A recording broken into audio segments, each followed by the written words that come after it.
Have you seen my staff? I have misplaced it, and I heard Jared might know of its whereabouts.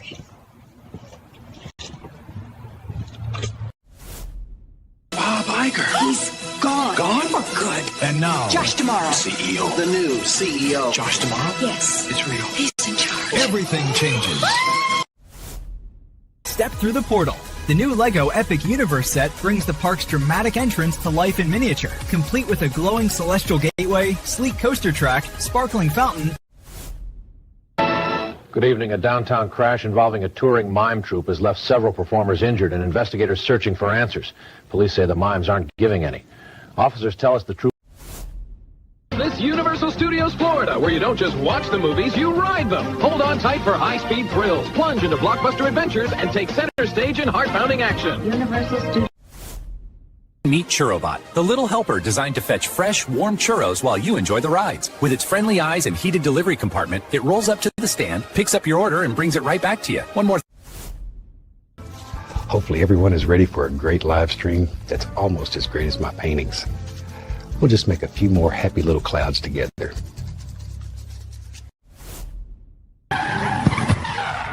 Yo! Move! Back up! Oh my God! It's hitting the monorail!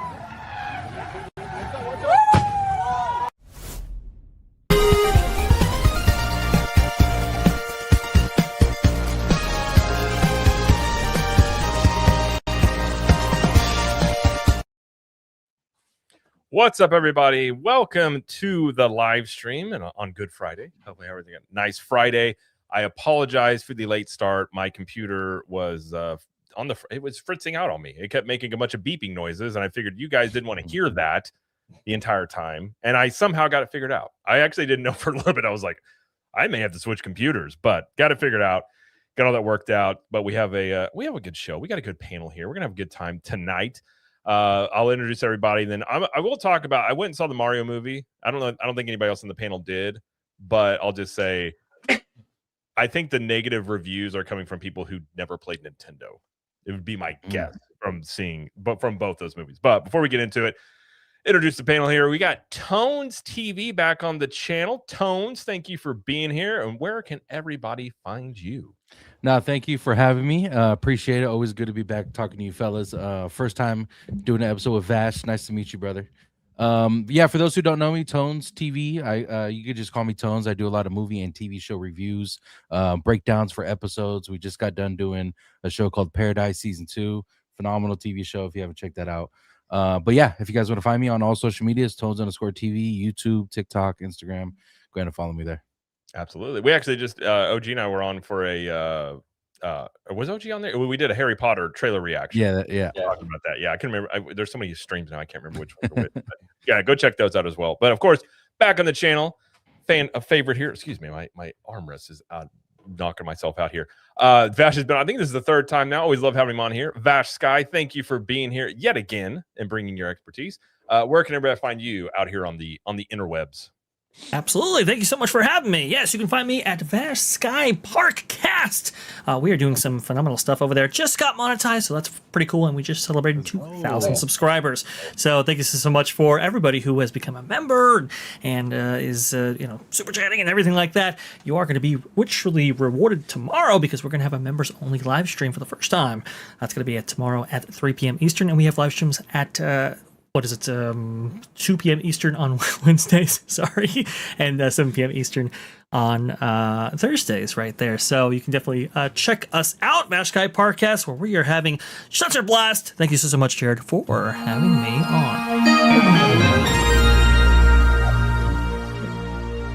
All should need our own soundboards with all our varying things. We just use them to the point where the audience is annoyed at us. And that's a little bit. Mine's no fun. I just have a bleep. That's all I have. That works though. You can do bleeps where they don't belong, and then it makes people think it's worse. Like, yeah. Have you guys seen those where they take like Toy Story and they bleep it in part? Yeah, I love that. But no, glad to hear you got monetized, Bash. That's awesome. And of course, thank you. Orange Grove 55 is always here on Theme Parking. Thank you for being here, Orange Grove. And where can everybody find you? Yeah, no, a pleasure talking shop with you, nerdy gentlemen. Tones Poppy, we got Vash Sky, got Jared. Appreciate you fellas, everyone in the chat. Want to say what's up. Thank you for joining us tonight. You can find me right here on YouTube, talking theme parks, studio, corporate side, all that good stuff. Right here, Orange Grove 55, also on Instagram, Orange Grove 55, and on X, Orange Grove 55. And since we're doing soundboards, I got the one and only Bobby Chapek. Apologize for not being the ally that you needed me to be. That's a good one right there. Classic. I forgot that sound clip existed, and yeah, now I'm like, I need that now. I never know when I'm going to need it. I have one on here. I have a bunch of Dwight Schrutes on here. Oh my God! Yeah, play them all. Like please. I think it's. I have tried to treat you all as adults, but obviously I am the only adult here. One of my favorite All right, characters of who all did this? time. I'm not mad. I just want to know who did it so I can punish them. As it goes many times. But there's more. Yeah, I'll get more on there. I don't utilize my soundboard enough, so I feel like I need to up that. But no, I did go see the Mario movie. It is basically, in my opinion, the exact same type of movie as the first one. Like, there's not a lot of depth to it. But this movie and the first movie were made for people who love Nintendo and play the video games, because there's even more Easter eggs in this movie to the video games and things. So I'm pretty sure the people that don't like it just never played Nintendo. Because I can imagine if you never played Nintendo, you'd be like, what the heck is going on here? Like, Yoshi popping up was funny. Like, there's some of the parts there. But it was fun. My kids loved it. It was enjoyable. It was only like an hour and a half long. But it's going to make, like, I think it's already at $100 million, like, in the last, like, 2 days. It's going to make insane money. But they're also, by the way, they're going to have a tie-in. I'm pretty sure. I won't give it away, but I think a video game that people have been wanting for a long time is going to happen after this movie, because he played a pretty big part in this movie. I'll just put it that way, not to spoil anything. You know, it's interesting. This is where I think the critics don't really get it, because, like, you're right. I mean, the first movie wasn't really that deep, you know, and I haven't seen this one, but it's probably, like you were saying, same thing, not that deep, right? But does a movie like this, like Super Mario Brothers, does it even need to have a complex story? Like, I don't know why the critics are always saying, like, well, you know, there's no story. It's a Mario Brothers movie, you guys. Like, right? I mean, the video games don't have much of a story. It's just like Bowser takes the princess again. Mm-hmm. They gotta go save her. Like, they're not deep games, and you're right. It's just a lot. I think I don't really know. I guess from a critic's perspective, they can't like a movie like that because it needs to be like it goes against all their movie knowledge or something. But it is a thing I've said before. If you make movies and shows for the audience, like if you're going to make a comic book movie, you make it for the people who know and love the comic, and then like that also catches on with, like, if the fan base gets into, the normies will get into it. So I like fan service. I think, and this movie is 100% fan service. Like, there is a part where they actually have a whole 2D scroller, like from the original Mario game, that they play into the movie where it kind of actually makes sense. And it's just a throwback. Like, if you played the original Mario games, you're just like, oh, there. And like, even one of the big levels, and even some of the remember the first game where you go through the wall in that one part? Oh, yeah. They had a little thing about that too. So it's like, if you know the games, you will enjoy the movie. Well, and the thing too is, a lot of times the critics don't really get it, because, like, if you look back at like the original reviews for A New Hope, you know, Star Wars, the first Star Wars movie, that was a blockbuster, right? Yeah. But the critics kind of panned that movie. They weren't really on board with that. So it's like there is usually a gap between what the fans want, or like the normies, the general audience, and the critics. So, yep. And I want to thank Kiki and Luca, by the way. Yeah. What's up, Kiki and Luca? Yeah, I don't even like, I don't ever listen to critic reviews. Like, if I'm gonna go see a movie, I'm just sort of like, if it looks good to me, I'll go see it. But like, I don't know what people put weight on critics. Maybe some people do. But like, other than Siskel and Ebert when I was a kid, I don't really think critics have much of an impact on anything. Because you look at I think the critic score was like 40%. The popcorn score of the audience was like 94. And I was just like, well, if the audience is happy, like, that's probably all you need to care about. But yeah, I mean, it was also a gorgeous, like, the animation was gorgeous. Like, that's the thing about these movies that's wild to me is, like, I think they made this one for around 100 million, and the last one was like 90 or 100 million, and they look fantastic. And then I look at the Disney movies that cost 250, and I'm not saying they look bad, but you're just like, where's all the extra money going? Yeah. You also have like a ton of people in this. You got like Chris Pratt, you got all these big celebrities in this movie, and like, they had to get paid along with doing the animation. So I don't know. All I know is it looks great. It's going to make a ton of money. and they're probably gonna do like 5 of these movies. And especially when it comes to critics, though, in my opinion, because you get to the point where you see the discrepancy between two different, like, let's say Rotten Tomatoes, Jesus, Rotten Tomatoes. Yeah, I know, right?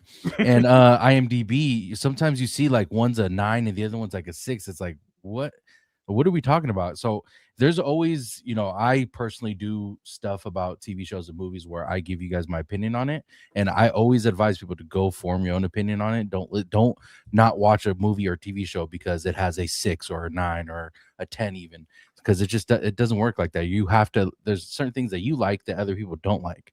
So I don't. When it comes to that, go form your own opinion with it, but don't let Rotten Tomatoes or these people steer you from watching something, because it's not good that way. Yeah, no, I agree. And like, it doesn't have to be complicated. And like, the story is very, very simple, but it's a lot of, if you play the original Nintendo games, you'll find tons of stuff in this you'll like, and it's entertaining. And even like, obviously my kids didn't play the original Nintendo games much, but they had a blast the whole time. Like that, my son, usually it's kind of like his interest can wane pretty quickly, and he was into it the whole time. I was like, that's a pretty good barometer of like where the kids are. And there's a ton of kids in the theater that all were having a good time. So, well, and here's the thing too, to Nintendo's credit, or Universal's credit as well, they've done a really good job at like giving some love to all the eras of this franchise, where like people our age are like digging it, but then the kiddos love it too, right? Where I think that's kind of where like for example, like Galaxy's Edge, where that really fell short, where it was just focusing on the new stuff. I think Nintendo and Universal have done a really good job at like bringing all the eras in, which is awesome. Sorry, Vash, I apologize, brother. No. I think you're exactly right, and that's the thing. I'm reminded of Brie Larson, right, where she was asked on the red carpet. It's like, hey, look, I think movies could learn a lot from video games, and you look at the journalistic class, especially as it relates to movies and movie critics and so forth, and they're not really into video games. They're not really into any of those things. And so when you have something so geared towards the fans, or so geared towards a particular subgenre or peoples, right, you really want those folks who would be most interested. Their opinion, I think, matters maybe more than the journalists who maybe not get it, don't want to get it, right? They don't want to get into it. They don't want to, do anything there. Obviously we've seen, what Grace Randolph has said and some other people. But I'll tell you, I mean, I thought Brie had some interesting things to say, and I've been rooting for her redemption. And her redemption arc is impressive. I will give her credit. Like, she learned from Captain Marvel, and now all her stuff in this movie, like, I don't know anybody had a problem with it. Like, she was just like, I love Nintendo. Apparently, Donald Glover, because he plays Yoshi. Yeah. And when I heard he's playing Yoshi, I was like, well, does Yoshi talk a lot? He doesn't. He sounds like Yoshi from the video game, but apparently he wanted to be in a Nintendo movie so bad. He's like, I'll do Yoshi. It's fine. Because you can't tell it's Donald Glover at all, because he just says, Yoshi. That's all he does. But it was kind of funny with that. But yeah, no, I mean, her redemption arc is impressive, undoubtedly. And yeah, I agree with you, Vash. Like, I think if you make it for the core audience, and I think that's what happened with Marvel, the first go around the MCU, is like a lot of that stuff was made more towards comic book accurate, or at least somewhat. And then once the hardcore people are in, then the normies can get in on it, because it's almost like FOMO in many ways. But if you lose your main demo, you're not going to get the normie crowd. So I've always felt that such a weird way that sometimes, like, you hear about, like, The Witcher's a good example. The showrunner of that show didn't like The Witcher. I'm like, well, why are you the showrunner for The Witcher then, if you don't like The Witcher? It's so common. It's so common, and it's more common than we all think. These people get handed franchises that they themselves are not interested in, and yet they're supposed to write for them or produce them or showrun for them, and it's like, really? We couldn't find a fan? Or somebody who utterly enjoys it to a degree. Right. I mean, this approach too, sometimes I'll be like, yeah, don't read the comics. I'm like, that's not a good sign. That's not good. If you're like, don't touch the source material before you do this movie. You're like, why? Why don't you want them reading the source material? But Go and Shogi has a good point. Forgiveness, especially in fandoms, isn't always easy, but Brie is putting in the effort. She is, to her credit. Also, well, let's be fair. It also helps that she's kind of hot. Let's be really honest. Like, when you got a chick that's kind of hot, she said some stuff, and then later on you're like, no, I can fix her. I think that's a lot of guys. They're like, no, she's fine now. She's good. But yeah. Can I ask you gentlemen a question for those? I mean, you chat can answer as well. Is there a video game that you guys would love for them to make a movie? I know they're making Zelda right now. They're making God of War. They're making all these great movies, and The Last of Us. Even though I didn't like season 2, they're they are doing that. Is there a game that you guys would want to see on screen that isn't being made yet? I think Metroid would be pretty dope, actually. Metroid, holy shit! A Metal Gear movie would be wildly insane, Yeah, but I it would would. love to see it because I love the Metal Gear games. But those things, like if you never played them, I remember they had the one game where it started messing with you, where it would read your memory card, and then when there was that glitch, and he was like, "What are you doing? You should go to bed." I remember playing it at like 1 a.m. as a kid. I was like, "What the heck?" I was like, putting it down, like freaked me out. But those games get kind of weird. But I think that would be kind of cool. But I think God of War, that potentially could be really good because that'd be a cool one. I want to see Red Dead Redemption 2. Oh yes, I want to see that. Oh yeah, that'd be sick. That would be pretty good. I remember when Skyrim was coming out in November 11, 2011. That was a long time ago.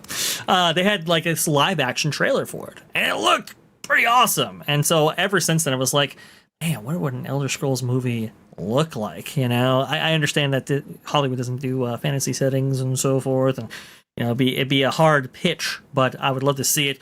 Maybe a show, something like that. I mean, we've seen the Fallout series. This has had some success there, so you never know. Like they don't like fantasy, but I mean, Game of Thrones have shown like fantasy. If you do it right, I think there's definitely an audience for it. Right. Yes and no, Jared. There's fantasy right now. To me, I've done videos on this previously.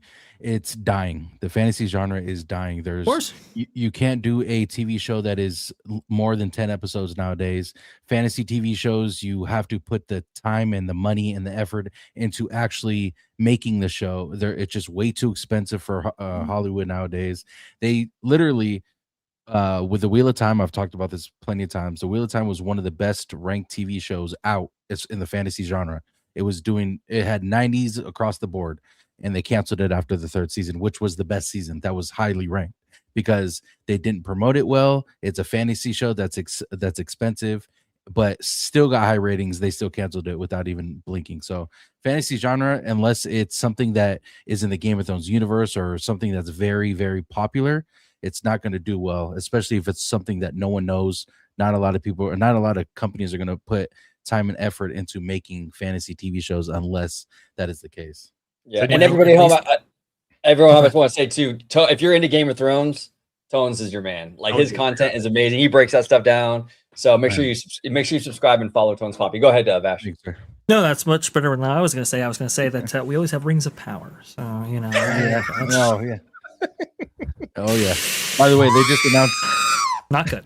They just announced today that they're not doing any spinoffs with Lord of the Rings like they were anticipating to do. They were going to do another spinoff TV show for Amazon, but they're like, no, it's way too expensive. We're not going to do it. I think that's the thing is like Game of Thrones trilogy is like perfect.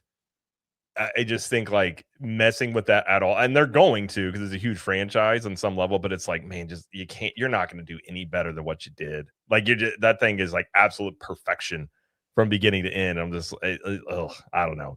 So and like we learned about Tolkien too. He was like so particular. Like yes, some of the Rings of Power stuff. Like Tolkien would have hated all these people so much to mess with this story. Can we bring up Corgi's comment real quick? The last one. Yes. The Wheel of Time. Yeah. So the Wheel of Time strayed far from the book. So it did to an extent. For those who don't know, the Wheel of Time books are 12 books long. Like they're long as hell. They have to try and incorporate 12 books into a TV show. It's not going to happen. It's just not how it works in TV. So they had to take some out, put some stuff in. It didn't stray away from the actual story behind the books. And a lot of people, and I did extensive coverage on this show. They stopped watching after 10 minutes of the show because a character was married in the show and not in the books. I had thousands of people comment this saying I stopped watching after 10 minutes just because of that marriage that was not in the books. Mind you, the character in the show dies within the first 10 minutes, the wife in the show. So it's crazy when I hear stuff like that, because people don't know the full breakdown when it comes to a TV show and a book. There's no limit for how much you can write in a book. There's Right. fucking 60 pages per episode that you can put in a TV show, and all of it's not going to fit inside that. So people have to also take that into mind when they talk about stuff like that. That's true. Although I don't fault fans anymore being so sensitive to stuff change. Like we've seen so many franchises, like they go mess with it. So if you did know the book, which I'd heard that I'd never read nor watched the Wheel of Time, but I had heard a buddy of mine was really into Wheel of Time and he hated the show. He was like, it doesn't do the book. I hate, but that's the thing when you get like really strict book people, sometimes it's like at the very least at the first beginning of it, I would say you try and stick as close as you can. But I can understand why fans are very hesitant in this day and age. Yeah. So like once they made one major change, you're like, okay, I'm out, because like, you don't know what else they're going to do. And so I get it. And oh, by the way, we got a $9.99 from Ill Magic. Let's go. Magic says, "Rich, wealthy evening, fellas." I like that. That's a good greeting. Rich, Thank wealthy. you. I like that. I'm going to start saying that from now on. I'm going to use that in my vocabulary. But no, if you're, with us, we could talk about this for hours on this stuff. But I will say, if you like Nintendo, if you like Mario, you'll like Mario Galaxy. Your kids will probably like it. I think it's a very solid. It's not going to be the best movie you've ever seen. It's a good hour and a half, good time. And then, it's probably got a bunch of Easter eggs. If you go back and watch it 2 or 3 times, I'm sure there's more stuff in there that you can probably pick up on that I didn't even catch. But let's get into some of our topics we have here. Let's go into, we'll just talk about Epic Gear. There's a lot of stuff going on with Epic. A lot of stuff. And we don't even have time to try to go into all of it. So we'll kind of do a roundtable, whatever you guys want to hit up on this. So we'll talk about this first one. So apparently they didn't send out some surveys about Epic Universe APs might become available. Now, we got this survey. A lot of people got different surveys, but I think the main thing here is what Universal's looking at is if they do Epic Universe APs, there is going to be a park reservation system with this. I, personally speaking, I don't know how that would go over with the Universal fan base, considering park reservations are hated by everybody. Like, we still have to deal with them as APs at Disney World. But I'm curious. I think I've always said you'd have 2 or 3 years before you see any APs at Epic due to the wait times, and they're going to be added to this park. But in the short term, I can understand why they might go about this. But what are you guys' thoughts on Epic Universe APs in general? Should they just wait to do this? Or do you think this is a good idea to try and kind of shoehorn it in now, but have this park reservation system be a part of it? Like, I'm curious what you guys think. It's interesting when it comes to like the reservation thing. I made the argument years and years ago that there's always going to be, when you have demand, high demand with anything, whether Disney, Universal, or anything, you're always going to need some barrier to entry, whether it's going to be raising the prices, reservations, like limiting access physically or something. So you got kind of have to just pick your poison with a lot of this stuff. So, and with Epic, I mean, we're hearing that the capacity is an issue. So, I mean, this is kind of like the necessary evil, so to speak, right? It doesn't shock me. But yeah, reservations are not popular, but they are useful if you're trying to limit how many people are actually getting into the park. So they can either do that, or they can make the annual passes like, $1.5 billion. Well, to that point, they also said in the survey, essentially, an Epic AP would double your AP price. So if you're paying $800 a year, you'd be paying $1,600 just to include access.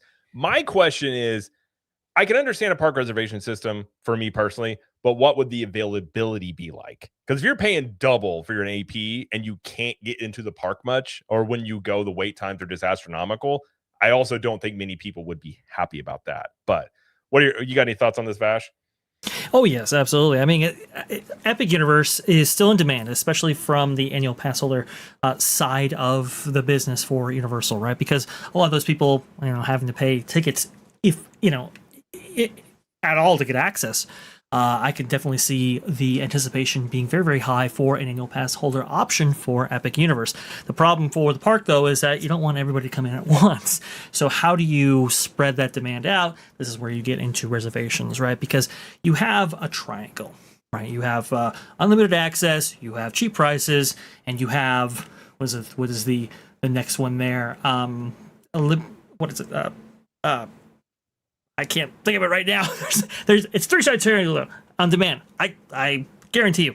And the problem is when you have unfettered access, it either comes at a cost, right? Either you have to implement something like a reservation system, or you have to increase the prices dramatically. Now, this survey was very, very interesting because when you looked at some of the options, I mean, the prices did go up considerably, and I think Epic Universe or Universal Studios, I should say, is really trying to get a feel for, okay, what would the market bear? What products can we actually roll out? How can we mitigate demand while also providing a great value? I think they're really trying to put out the feelers out there to see what people might be interested in, which is the point of this whole survey to begin with. I thought some of their options were very interesting, like weekends only, for example. Yeah, that was kind of something right there. It's sort of like when Epic opened, right? They didn't want cannibalization at their other parks, so they had Epic Universe locked behind this kind of paywall where you had to pay for the other parks, and then you got Epic with that.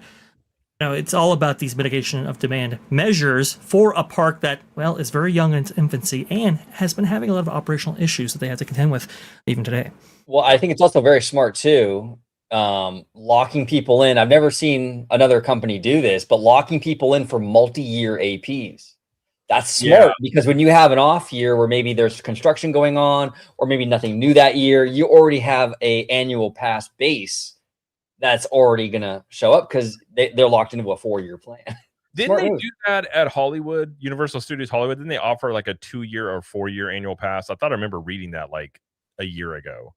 I don't remember that. Vash, do you remember if they did that? I'm kind of new to the annual pass game at Universal. This is like my first year that I've really been doing it. So do you remember They've like been doing a lot of maneuvers with annual passes. I remember when Universal got really aggressive when it came to the Harry Potter West that opened at Universal Studios Hollywood. They increased the price by a dramatic amount. They ended parking for a lot of the lower tiers and so forth, and they had to backtrack on that years later because, well, Harry Potter wasn't necessarily the driver that they had previously expected. Yeah, now I remember the triangle. Okay, it's low crowds, unfettered access, cheap price. You can only have two. Right. If you want low crowds and you want unfettered access, it's not going to be cheap. If you want, maybe all the access in the world, and maybe you want it's to be cheap, well, then you have to put in a reservation system. Right. It's all those kind of things that you had to manage in order to have consistent operations and a consistent quality experience for your guests. And so I don't like the idea of reservations, and this article even says like they compare Disneyland, where at Walt Disney World you effectively have no reservations, right?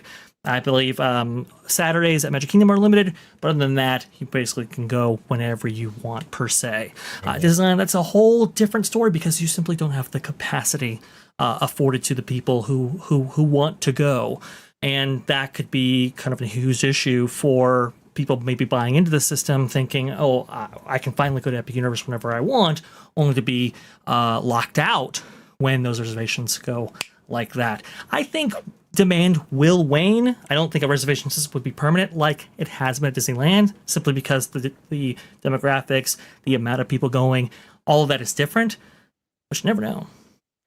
Yeah, I do have a quick question for you guys, real quick. I don't know if I'm reading this correctly, or you guys or it's something that I'm missing. But it said like it's pretty much telling you when you get the annual pass, you either have to pay for 2 or 4 years for the annual pass, and if you want to go into the park, you can't just go in and be like, I want a ticket. You have to reserve a spot for that day. Is that how it goes, or am I? Yeah, at Disney World. So they only have at least Disney World.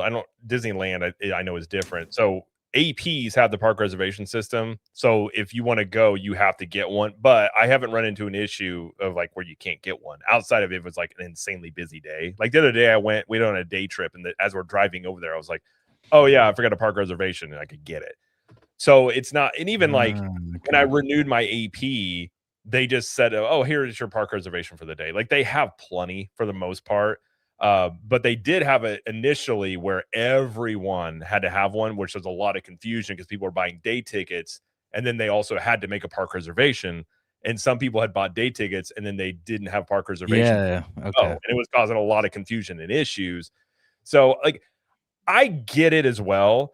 I think if their verbiage was like, this is short term, and however they set that up, I think there will be some people won't be happy. But if you get, if you're going to have access to Epic, I think a lot of people would be happy. But I would be hesitant on doing a 2 or 4 year AP on that unless I knew what the availability was like. Because if you can never get a reservation, you can't ever use it like you want. I think that's where people would probably get upset.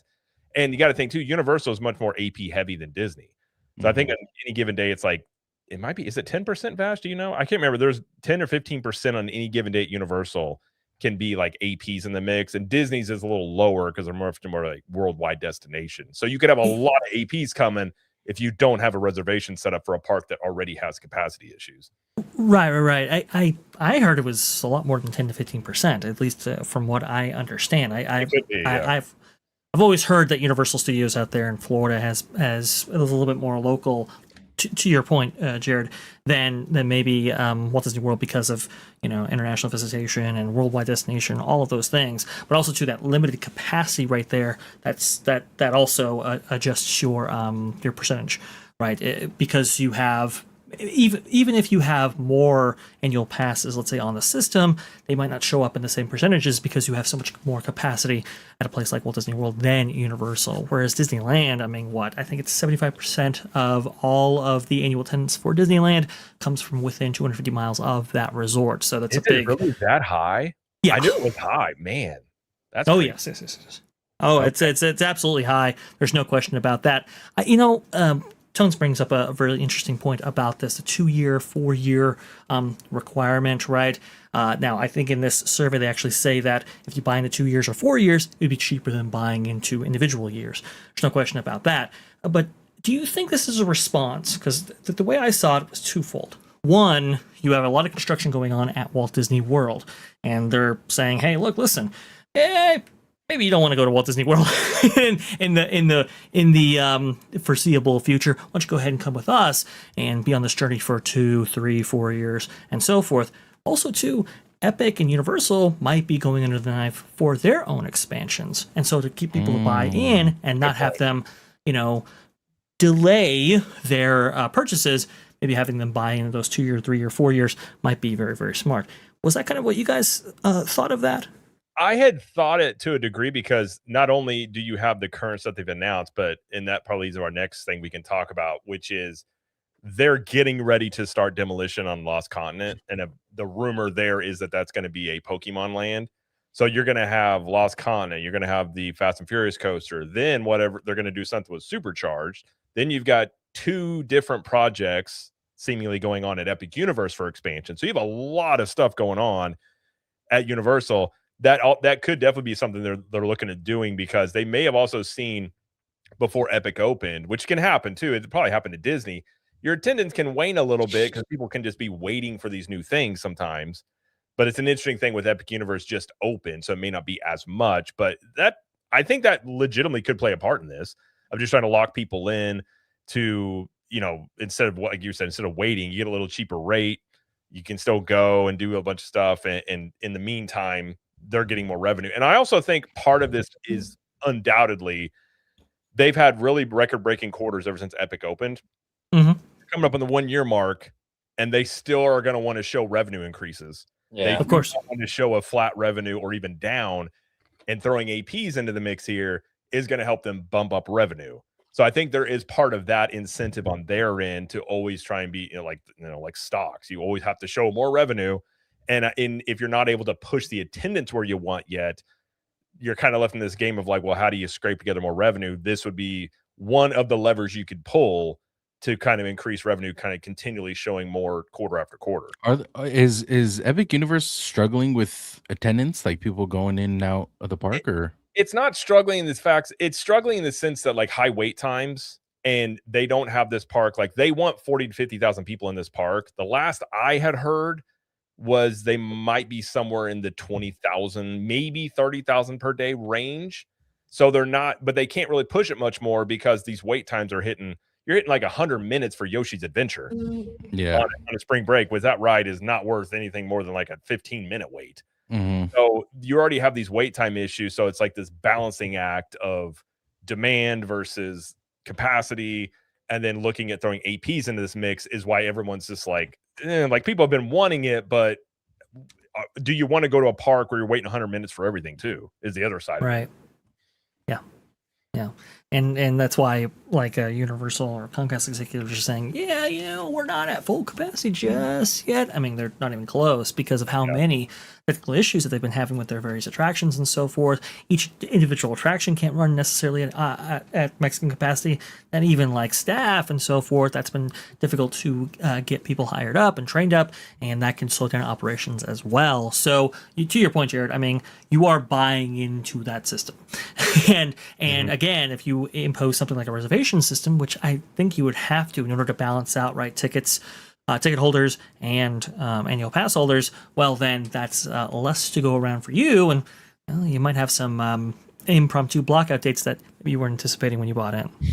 That's also another thing too, because they're going to prioritize people that are buying packages and like staying on property for like a week. Like, they're going to prioritize them undoubtedly. So rightfully so. Whatever would be left over for the APs, and at this point, I just wonder how much that even would be, because like my wife and I were talking about this when we got the survey, and I'm like, I want to go more, but I'm not wanting to. First, I don't want to go every time I go to try and buy Express Pass, because then that's even more expensive. And then, do I want to wait 100 minutes for all these different rides? More or less for us, we'd probably go drive food, try some food items, do some different things, because we've ridden all the attractions into the park. But for a normal AP, like one of the reasons you get it is you have easy access to just go and ride stuff. And if it's always busy, if it's always high wait times for everything, is that even really something people would want? And who knows? They may not do APs on this. They may just be getting their feet wet to see what people think about it. But I don't know. I think this is potentially kind of a mess if they get into a park reservation system that people are unhappy. Like once you go down this path, you are down this path, though. You can't really come back of it. Well, and of course, at the price points that they're offering these things for, I think the survey said like maybe double what you're paying for your current annual pass to get Epic added on. Again, that's going to come with a certain level of expectation. And if you can't actually meet that, like you said, Jared, disaster. Yeah, I actually think that they had it in there too of like a block of tickets you could buy that you could kind of use on it. Maybe it was like for the whole year or a certain thing. I kind of feel like that would be a better way. I would do that. Like maybe it's 5-10 tickets that you can use. It's kind of like having an AP, gives you a little bit more freedom, but you don't have to have that commitment of a 2 or 4 year thing, and you're not paying double for an AP that you don't know how it's going to operate. I feel like that might be a good middle ground to do something along those lines versus right out the gate, you're paying double signing up for a 2 or 4 year annual pass. For me personally, I wouldn't pull the trigger on it until I actually saw how does this whole thing work and is it even worth doing. Well, and the other thing too that we have to consider is one of the biggest boons for Universal, I would say post pandemic, is how easy, like a lot of fans were saying like, oh, it's Universal is such an easy thing to go to. There's no reservations, there's no this, there's no that. It's very simple, a very simple process. The more they get into the weeds with this reservation stuff, and they make it, you kind of become more and more like Disney, right? And you lose your edge a little bit, because that was a big selling point for a lot of people. Were like, yeah, I mean, I love Disney, but I'd rather go to Universal right now. It's just easier. Yeah, no, it's a great point, and it's a big selling point of Universal's that was just always something that they had that became a selling point off of what Disney was doing. So it's a very, very good point, undoubtedly. But we'll see what they do. Sometimes these surveys, they send out surveys all the time. Doesn't mean they're going to do it. But a lot of times they're just really trying to feel it out. And I don't imagine many people would, when they saw park reservation, I kind of get the feeling a lot of people were like, no, like right off the bat. So, I don't know. Yeah. I didn't talk to anybody. I mean, some people are like okay with it potentially, but I think the Universal crowd probably is not really keen on doing something like that. But there's a reason they got rid of them pretty early. Yes, undoubtedly. I'm gonna go tell my kids good night real quick. Before we do that, I just want to share a super chat. We got a $50 from Hidden Village. Awesome. That is not cheap. It said, thank you for the consistent news updates. I watch every new video podcast. Can we get a little backstory on your love for theme parks, content creation, and how do you stay consistent? Can we get you on Fast and Furious Drift in the East Coast and OG in the West? I may or may not have been bullied a few months ago in my chat to do such a thing. So you know what? It'll happen at some point, I'm sure. Maybe OG and I will get together and we'll just have some drinks and we'll make content out of it. For me, the theme, so it actually kind of stems from my wife. So my wife is a lifelong Disney person. Her whole family went like all the time. And I had went like a couple of times to Disney when I was like 8th grade. I went one. My dad moved to Florida. I went when like I was 19, but it was never like planned out. You just kind of went and like it was whatever.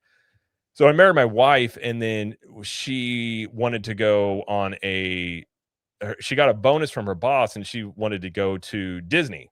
And she kind of hid from me how much she really was into Disney. And I was like, oh, well, okay. It's not my money, whatever. So we go, and I had a really good time. And so then our 5-year anniversary came up, and we were like, what are we going to do? And I was like, I had a good time at Disney. Let's just go to Disney again. So we stayed at Animal Kingdom Lodge, and on that trip, like had a really good time. And I was like, oh, okay, this is really cool. So then that kind of became like, I kind of have this thing, like when I get into hobbies, I like to try and at least like, I really get into hobbies. I'm one of those people. Like I don't just lightly get into things. Mm-hmm. And so then we were kind of talking about doing something. We did vlogging for a bit. We have the t-shirt company. And then it was just one day I went to my wife and I was like, I think we should start a podcast. And she was like, when? I was like, next week. I already ordered everything. She was like, okay. I was like, you'll be fine. And the first few episodes were terrible, but that's kind of how the whole thing started. Like I'm one of those people, like I don't plan stuff out too much. I'm just like, yeah, let's just do this. And so that's kind of how the whole thing started. So we did vlogging and did podcasting. And then I started doing videos on this channel kind of out of the whim, like a year and a half ago, just the daily videos. But that's kind of, it's not like a planned out thing necessarily. It was just kind of a like, oh, theme parks are really fun. Like when you plan them out and you go on these trips, because my wife is like very planned out for everything. And that's kind of how it happened for me, but just on the whim there. Yeah, now for me it was kind of weird. Like I actually, when I was a kid, like the Renaissance era of Disney animation was like in full swing. And I really fell in love with animation, like Disney animation, particularly, right? During that whole era. So my whole Disney fandom kind of was birthed from the animation and the studio side. And from that, it segued into the park stuff, right? Because I mean, Vash, like that era was amazing with Michael Eisner, man. I mean, he was knocking out these home runs like you wouldn't believe. And like, so after the animation stuff, he really dove into like the park stuff with like Indiana Jones Adventure and all the crazy stuff and expansions for Disney World. So it really kind of just dovetailed into the park stuff. So, but my love for Disney and like this whole theme park thing really started on the animation side. But what about you, Vash? How did your love for theme park start? It's very interesting because I've been going to Disneyland since, well, before I was even born. Actually, my mom couldn't go on Splash Mountain when it opened in 1989 because, well, she was pregnant with me.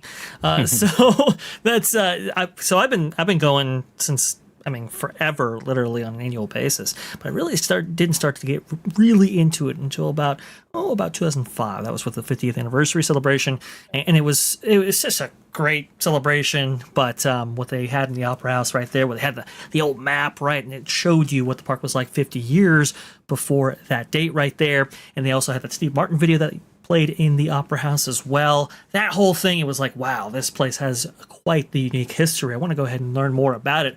And so I've been an avid fan, and honestly have been researching, theme parks, Disney animation, to your credit there, OG, for the past 20 years, ever since that point. So that's kind of how I got into it.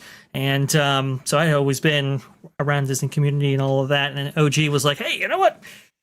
Those long expos that you have right there, I don't know. Maybe you should try the video circuit. And so I was, recruited onto OG 55. And that's where I got my start in this whole game right there. Well, now I'm here. So that's kind of my process, my history with all of this. Tones!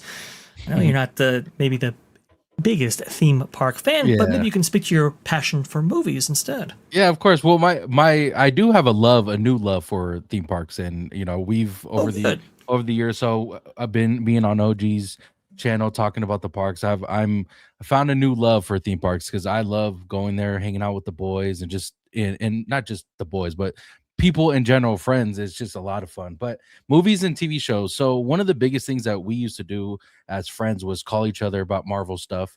Hey, what do you think is going to happen in the next movie? What do you think's happening in the next Avengers? And it was just a common thing for us to do.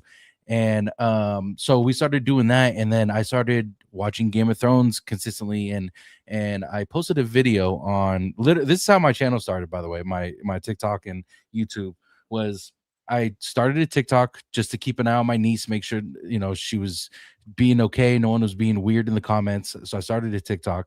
Then I posted a video on TikTok of pretty much a Game of Thrones question. I pretty much was asking, why did this happen in Game of Thrones? And the video started going crazy. It was like thousands and thousands of views. And then I started making more videos like that. Once they announced House of the Dragon season 1 that they were making the show, I did a video about the announcement, and everyone was wondering for updates and stuff. So I started going with updates with the show and started talking about Game of Thrones more. Then I started branching off to more TV shows and stuff like that. So I always loved movies and TV shows, but never started covering it until probably about 2019, where I did updates for movies and TV shows and film in general. So that's how I got started. That was pretty much it. Nothing too crazy. Now Kiki and Lucas says, "You're so funny. Has anyone met my Vietnamese ex?" Vash, I don't think you never met Sandy, right? I never met Sandy, no. And I see Kiki and Luca threw me off there because I thought he was. Well, they were talking about Minivan on your channel right there. So I was a little bit like, whoa, okay, well, wait a minute, hang on here. What's going on? Sorry, I do apologize. That's future girlfriend. Yeah, right. There we go. Exactly. But no, he never did. But Sandy made you a was it a Boba Fett or no cross stitch? Yes, it was a Mandalorian cross stitch right there. I still have it to this day. If I can get back there, maybe I'll go ahead and show it for the show. Oh, geez, like throw it out now. Burn it. Yeah, it's very nice of her. Very sweet. That's cool. You know what? I always tell people this: if anybody ever is like think about starting a YouTube channel, like just start, because literally on this channel. So like I said, I did vlogs, and then once we had our second son, I was like, vlogging is impossible with 2 kids, and I didn't like doing it. I never liked walking around the park with a camera looking at me and be like, we're doing blah, blah. I never liked it, and I'm really long-winded anyway, so this format fits me. But I remember I was just like, I remember it was June, and I was like, I wonder what I did like a video a day, because we done like a podcast episode on there, and those didn't really get traction. And I was like, okay, whatever. I did it as an experiment for a month, and then that month I did it, had like 3 or 4 videos that hit like 50,000 views, and then like gained 1,000 subs, and I was like, oh, okay, I guess this works. Yeah. And but like there was no plan, but I would tell people like, it's just a spare bedroom with a microphone. Like anybody can do this stuff. Just, if you have an opinion, you want to say something, just start doing it. Like it's fun. I love doing it. It's fun. Like hanging out with you guys, like meeting people. It's a good time. Yeah. People overthink it. They overthink it. I need the best equipment, the best camera.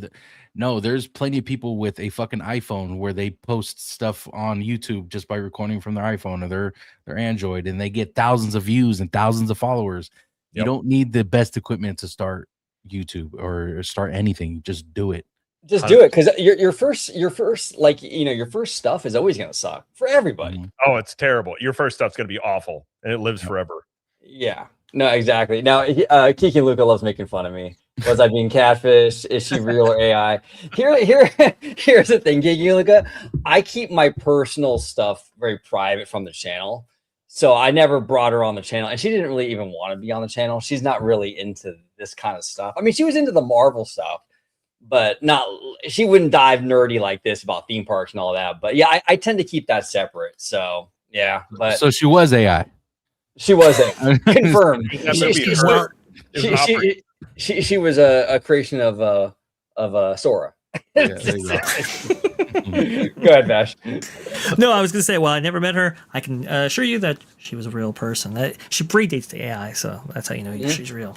That's true. She did by a while too. 2010. So old school. There you go. Yep, old school. Nice. Well, that's one. Ryan C Vlog says, I have my channel and thanks to OG and Conductor, my latest videos from when I was at Disney World are gaining over 300 views. There you go. That's awesome, right? Awesome. That was one thing about vlogs that you'd have some videos that would do really well, but like vlogs take a long time. Like you're filming all day, you got to edit it. And then sometimes you put it together and it's like 20 views. You're like, oh my gosh, I spent like 20 hours on this thing.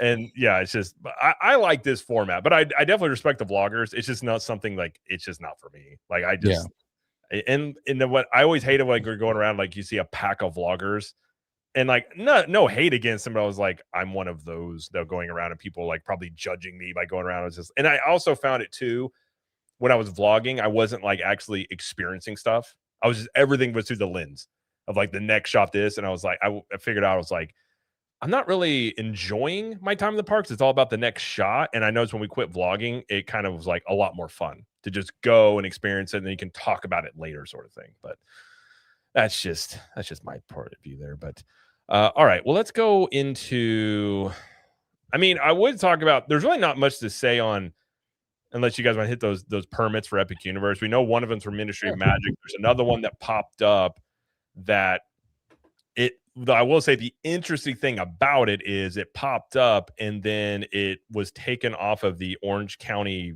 Register site, which is kind of weird. Where is that thing? Here it is. And so it popped up and it did say, now it's still off there, but they said it was Project 680, which is kind of interesting.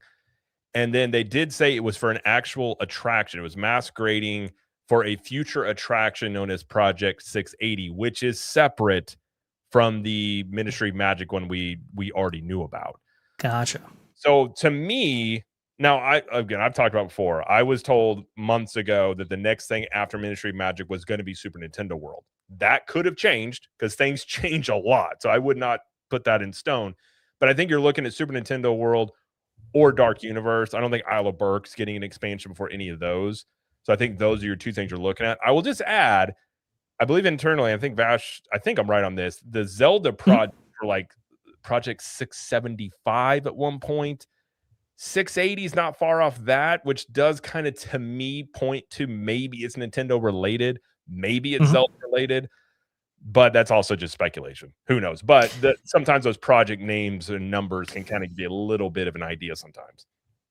Well, it's really interesting because, I mean, Epic, it's kind of funny because Comcast has been playing cat and mouse this entire time, right? Because I believe a Comcast executive said, oh, yeah, we're expanding Epic and so forth, and they like backtracked it and all kinds of stuff.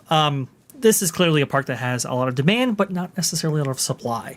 And so they've definitely, felt the that demand, and they want to go ahead and meet it, right? So I remember hearing about maybe like a Creature from the Black Lagoon boat ride, and it was to me it made sense because it fit kind of a lot of parameters. Dark Universe being one of the smaller portals right there, right? You can expand that land out. You can provide a boat ride, a really for real boat ride for this park, which, by the way, it's Florida, it gets hot. That might be something that would attract a lot of people. But then you have Super Nintendo World that is also small in its own right and has a lot of demand, especially connecting to these movies that keep coming out and so forth. So it's like, okay, can we go ahead and do something on that front? I had heard about maybe doing Zelda or maybe a Luigi's Mansion attraction. I think Zelda might be on hold. This comes from Theme Park Wizard, actually, with this news, talking about how, one of the ride systems that they would have implemented for an attraction like that would have been the Dollywood Night Ride system. If you can see that, it's kind of like a coaster meets boat ride right there. And there was a lot of talk that might actually be coming via Zelda. But unfortunately, that relationship with Mac might be put on hold or it's not the best, right? It's not the most what is it? Robust. Right now, if you know the reference, because of Stardust Racers. And so it's like, okay, but the one we definitely know about is going to be that, and here you go. Here's the, this was recently featured at IAAPA, which is the amusement conference that in which they showcase various things. But this is going to be the most ambitious Dollywood attraction that they've ever done right here. Dark ride, it meets coaster, very, very cool stuff. And a lot of people were like, oh, that would make a great Zelda attraction. Unfortunately, we might not be getting that, at least right now. Look, things change all the time. But I'll tell you what there, Jared, that $24 million permit that we see for Harry Potter, that's like, what, 150,000 acres right there. Or, sorry, 150,000 square feet. Yep. And so like that's a big landmass, especially when you consider Villain's Land. If you combine all three of those show buildings for that land, they come up just above that number right there. So that's kind of the scale at which Universal is thinking right now when it comes to Epic Universe. Maybe we get all three. Maybe we get nothing. Who knows? But it changes a lot, to your point. It does, and Zelda's changed a ton. There was at one point, I actually can't. I'll just say there was a group. They were asking questions. They were involving Zelda at one point, and those plans at that time had changed a lot from even whenever that thing had happened to their more recent plans. So if Zelda got put on hold again, it wouldn't shock me because I think it's been on hold like 3 or 4 different times. Because then you had like Poseidon's Fury. It shut down for refurb, reopened, and then like I don't know how long was that? Like a couple of months even, and then they shut it down. And all the speculation at the time was Zelda's coming because why else would you shut this down? And since then, it's been nothing. I think there were some concepts actually revealed to that end, right? I believe Alicia Stella has talked about that a little bit. Far less ambitious than maybe what they have planned now. But to your point, Zelda's been on the table, off the table multiple times. And look, I mean, when you look at Zelda, very popular, right? It makes a perfect immersive world. You can definitely translate that lickety split, no problem. But when you look at priorities for Universal, you have to look at maybe the existing parks. And when it comes to, in-demand properties, as popular as Nintendo is, Pokemon is right up there, right? So that's why we're hearing Pokemon. It's one of the biggest brands in the world right now. I think it is the number one media brand. I was just about to say, yeah. Yeah, like it's massive. And like I'm not a Pokemon person or an anime person, but I know how big it is. And they've even said that it's going to come to the domestic park. So they even really aren't being too coy about it. But what's interesting about Zelda is I know at one point they were worried about its appeal. Like Zelda is a very popular video game franchise, and I think those movies potentially they do them well, those movies will be huge. Absolutely. We'll see how those do. But they were worried about the mass appeal of it. Would it be enough to draw people in? Which to me, I was even, and I'm not the biggest Zelda person, but I was like, why would it not be? But apparently they had some reservations on that. I don't think you have that for Pokemon.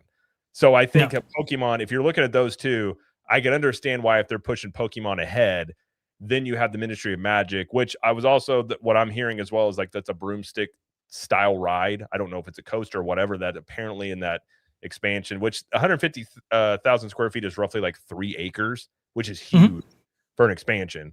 So I think that land definitely needs it, and Epic Universe needs more stuff. And I'll be very curious to you can make an argument for both Dark Universe and Super Nintendo World as to why they need expansions. Because if you've been to Super Nintendo World, that place every time you walk in there, it is just a sea of people. Yeah, and it's not a lot of stairs, not a lot of space. So you can make an argument you do need to add something in there to just satisfy the demand, and especially off this movie. And I get the feeling from what the second movie, there's going to be even more movies, maybe leading to like a Super Smash Bros type movie or something. So those aren't going to go anywhere. So that's kind of interesting which way they may go there. But Pokemon, I believe they said, I'm hearing that they're going to put construction walls up pretty soon in Lost Continent. Yeah. And I believe, was it Mark Woodbury? Somebody spotted film crews and filming something in front of Poseidon's Fury like last week. Ooh. I think I saw that on Twitter. I went to bookmark it and it refreshed on me, and I couldn't. You ever had that happen and you can't find it? I couldn't find it again, but I remember seeing it. But if they're filming stuff, like I think they're probably pretty soon in announcing a Pokemon thing coming, or at least starting that construction. So where Epic falls in that, it's going to be really interesting because they're going to have. I mean, Disney's going to have 3 parks under construction. Universal's going to have a lot of under construction. So both destinations are just spending all the money to get you to go over there, undoubtedly. Well, do we know too? Like, 'cause I heard Mythos. I'd never been there. I heard it's incredible food, incredible atmosphere. Do we know anything about what's going to happen with that with Pokemon? Because that whole restaurant doesn't really fit the Pokemon thing. I was told it's changing. Yeah. I love Mythos. I've talked about so many. It's so good. It is one of the best in-park or theme park restaurants I've ever been in. But I was told it is going to go through a change. But I was also told the kitchen staff and everybody running that is going to stay the same. So hopefully the food is just as good. But I imagine they're going to have like Pikachu burgers or who knows what they end up doing with it. You're right. Mythos, as it stands, doesn't fit Pokemon if that's what is going in there. Yeah, initially I had heard, oh no, it might be staying. I have heard as well, what Jared has heard, it is going and is going to be transformed right there. I don't know how heavily or to what extent, but you can imagine that, yeah, it doesn't necessarily stick to the theme as you were saying right there. But hey, #1 theme park restaurant, 10 years running. It's quite remarkable. Award-winning too, I heard, right? They have a sign. They do They have a sign. They have a banner. I would see that sign, and it actually made me not want to go in there. I was like, this is nonsense. And then I remember we tried it. It was like we went to Halloween Horror Nights, and we had it beforehand. I was like, this is amazing. Like, it was all good. Like, the lamb burger, there was some dip. Like, every single item we had was amazing. And it really isn't that expensive for, like, a sit-down restaurant of that quality either. But yeah, I was not happy because I talked about it and one of the guys messaged me. He was just like, yeah, it's going, but it'll still be good. And I was like, no, but now when they announce that, how long that takes, because Universal doesn't like to tell you too much before they start stuff either. Wow. They do build pretty quick. So to me, I'm always thinking 2 to 3 year timelines with them when it comes to lands, especially. So, if they start it now, could be something you see done by 2029, 2030, potentially. OG, in the time that it took for Epic Universe to go vertical and actually open, we still have that wall outside of Tomorrowland at Disneyland, right? I mean, it is remarkable how fast Universal builds, but that's the thing. Like you said, Jared, they're not very big on revealing their cards too early because, it just goes back to when they opened Wizarding World East right back in 2010 for Islands of Adventure. And people, they put off their vacations because of that, right? So now they're a little bit close to the vest, and then right there, boom, that way they don't have any drop in their attendance and or demand. Yep. Well, and I think when you look at, even you got that mystery land clearing going on around Epic, nobody knows what it's for because Universal hasn't said. I kind of feel like in the future, they're going to become even more coy because I think they're very aware now that people scour those permits. And I think that may be why they pulled that permit is because people were talking about it and they're like, actually, hold up. And I don't think anything's changed on it. I just think they're going to get a lot more secretive about a lot of stuff they do, which I kind of appreciate. I think it kind of is fun to speculate a little bit more, just like doing what we do. But they definitely it's like the Fast and Furious. By the time they announce something, you're usually like a year away. Like even Epic, when they were building the Ministry of Magic, there was literally the portal with a hand holding a wand, and they had not confirmed officially it was Ministry of Magic. And you're like, what else is it going to be? Like at the hand, the only thing we knew was Nintendo because of the whole agreement with Nintendo. But they just play stuff close to the chest. And I will just say, from people that do tell you stuff, this stuff changes all the time. So anything that you are told, I'm just sort of like, well, we'll see. And even if we're talking about what I was told before, I think that's probably already changed. So yeah. And everybody, our Floridians who are not familiar with Disneyland, it's so funny. What Vash was talking about is actually there was a little section in front of our Tomorrowland where the mechanisms, I believe, for the Astral Orbiter sit. And they removed some rock work that used to hide that mechanism, right? So now what they did was they just put like a construction wall around it with some concept art. And that's been there since what, 2019, Vash-ish? It has been there since, I believe, late 2019. You can see it on your screen right there. This concept artwork, they actually had to change it because it had faded so badly, even though everybody knew that there was going to be anything on the other side. Now it's starting to fade again. So we are 7 years now out for this wall. By the way, this is near the hub Okay, it's Isla and the castle. All right, so like you can't miss this. It's not like it's some random corner. No, it's very, very prominent. And yeah, even Tony Baxter expressed his frustration with this because it's like, look, you got rid of the French fry rocks, good, mission accomplished, but you didn't have anything on the other end. And apparently, management and operations, they wanted to go ahead and get rid of this, but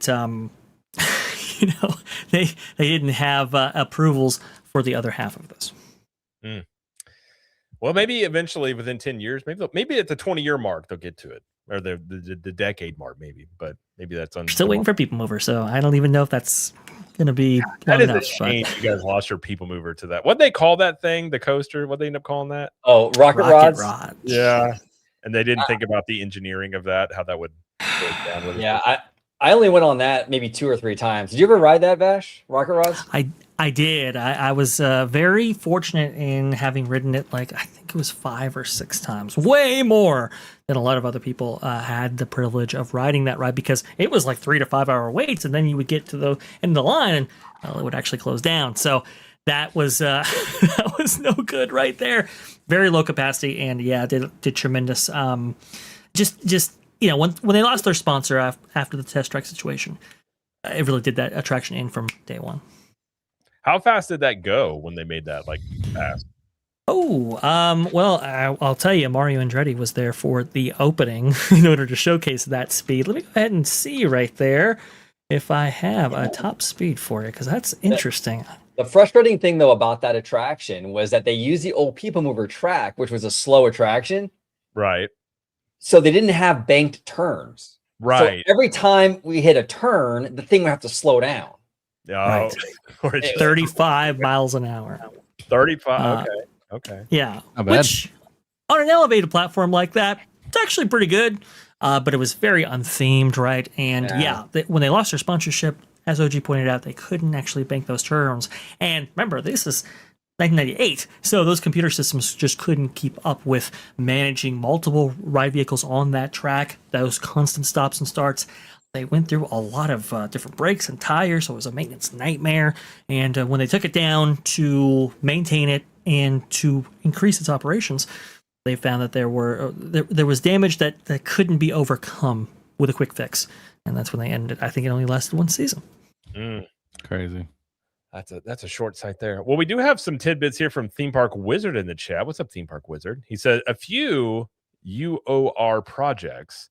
Pokemon, Dark Universe, Harry Potter, Fast and Furious. I feel like this is we're going to play a game of we're going to guess which ones these are.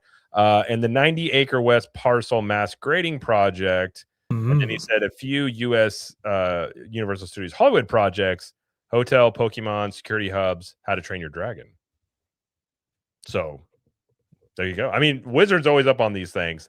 If he's pointing to Dark Universe, I wouldn't be surprised by that. I've kind of heard both about that. So if Zelda is on hold, then that would make a lot of sense that they're going to go Dark Universe. And I'm kind of disappointed. I know why they're not going to use Mack rides, but I felt like the Creature from the Black Lagoon would have fit that Dollywood ride really, really well with like a boat ride in that thing. But I get they're probably not too happy with Mack rides at this point. So maybe they're not going that route. But yeah, in terms of Epic, is there anything else you guys want to add? That's all I really had. There's a lot of stuff going on, but a lot of it's just speculative in terms of like what they might do and what they may not do.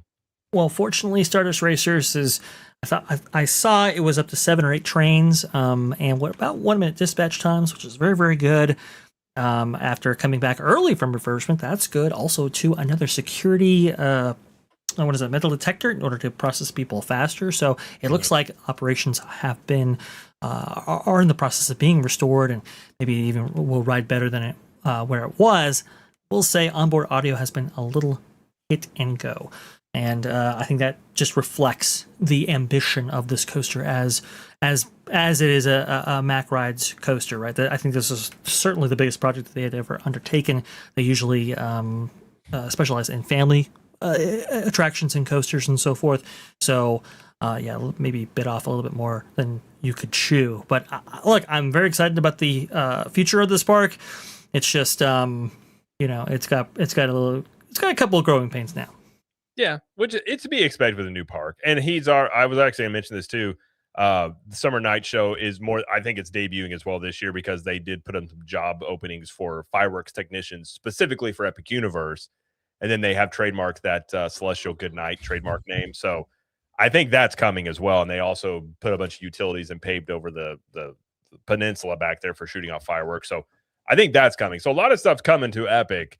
Some of it we know more than others, and some of it is a little speculative. But I think within 5 or 7 years, you probably have a lot of these issues kind of relieved in terms of the wait times and things to do there. But yeah, I mean, it'll be exciting. I mean, it's kind of crazy that it's not even a year old yet, and we're already talking about like 2 new expansions that are coming to that park. It's kind of wild on that front. But all right, let's get into let's see here. Let's talk about Disney AI, because that is a little bit interesting. Can I answer Kiki and Luca's question real quick? Yeah. I think it's the. I got it. Oh, there we go. So wait, question: where would a Game of Thrones land go? What park would that go to? It's kind of tough because I feel like this is I think this is kind of one of the downsides with the Universal parks is that they're very much, what's the word for it? They all kind of have the same theme a little bit. Like IOA and Epic Universe there's no difference really. I would put it in Epic Universe just because I just feel like it aesthetically it would go good over there. But I mean, you can technically put it in IOA too, and it really wouldn't matter. Yeah. I don't know. Am I off base there, Jared? Like, I feel like the Disney parks are better at that, where the Disney parks have a little bit more of a personality. Like, Epcot's very different from Magic Kingdom, and Magic Kingdom is very different from Animal Kingdom. There's not much difference between Epic and IOA or even the studio stuff. I feel it's very, like, all blended together. I don't know. I think there's a different, I mean, Epic's whole thing is like celestial, cosmic stuff. I think it is different than IOA, but you can make an argument they have very similar type of attractions, undoubtedly. I think what's interesting, especially with the changes maybe of doing Pokemon instead of Zelda, is I was unaware of this until a couple years ago, but the theme of Islands of Adventure is everything's from a book. So that also would fit Game of Thrones if they were to put it in. Now, mind you, I don't think they're ever going to put a Game of Thrones land in just because of what Game of Thrones is. I would love it. Don't get me wrong.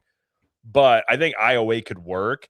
But if you really wanted a sealed off, like, portal, like you're in Westeros, I feel like Epic would be the one that's the way you would go with that, because you'd have a whole portal. Once you're in there, you are just in there. You're not having any other like theming, fighting with it. I mean, do you guys ever think they actually would? I mean, I say they won't. You could do a tamer version. I just feel like with the content of the show and those books that they probably would not do it, considering they're all going after families now.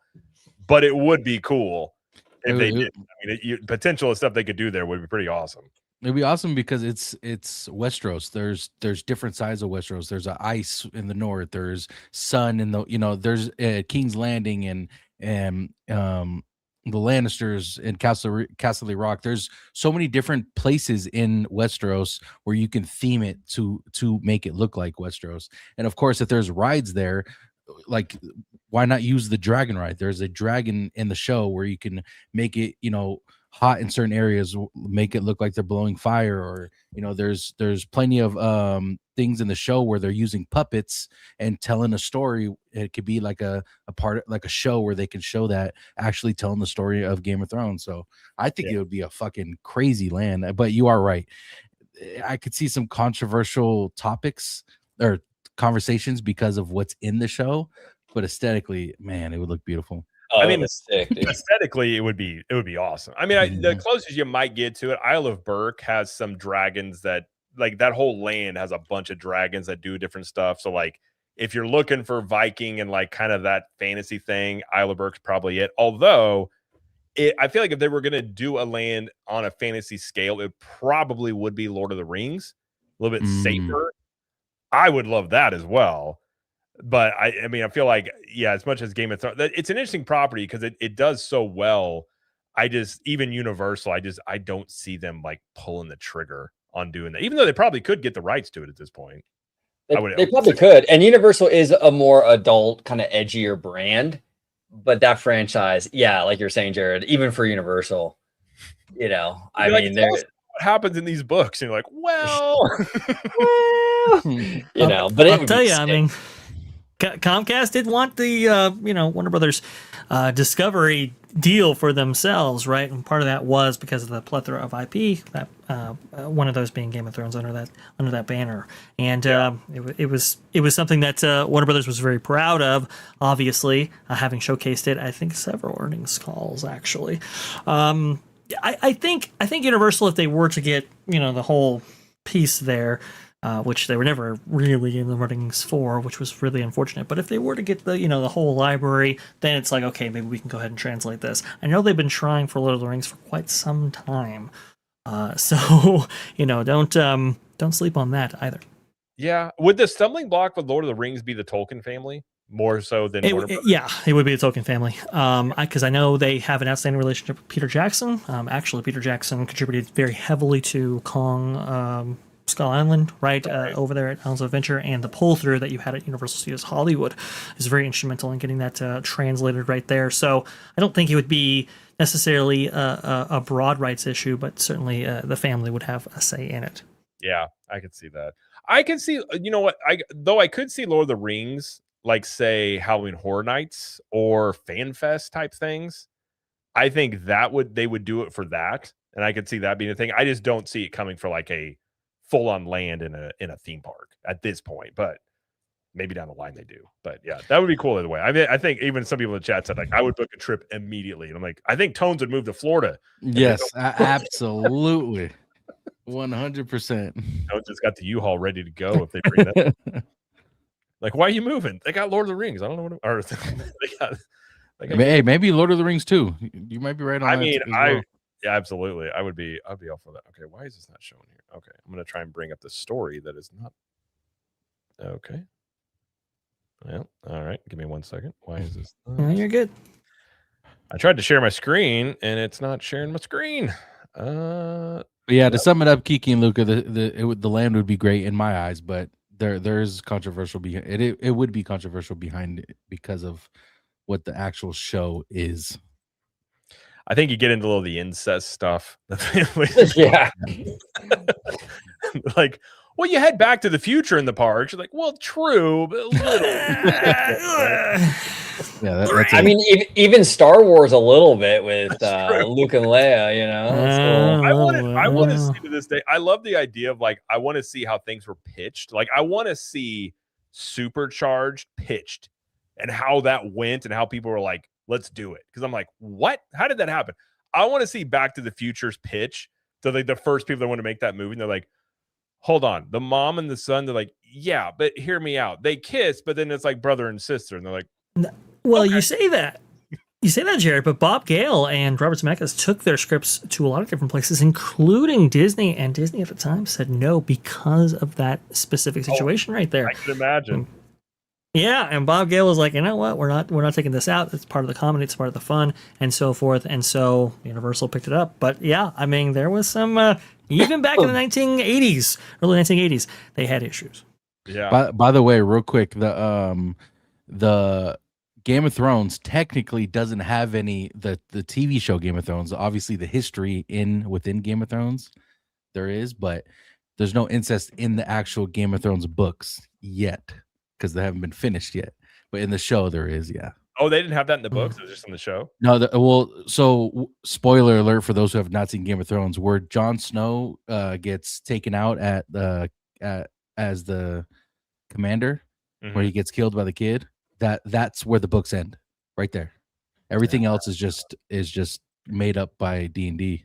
I know there's a lot of people that are very unhappy about George R.R. Martin and not probably ever finishing Winds of Winter.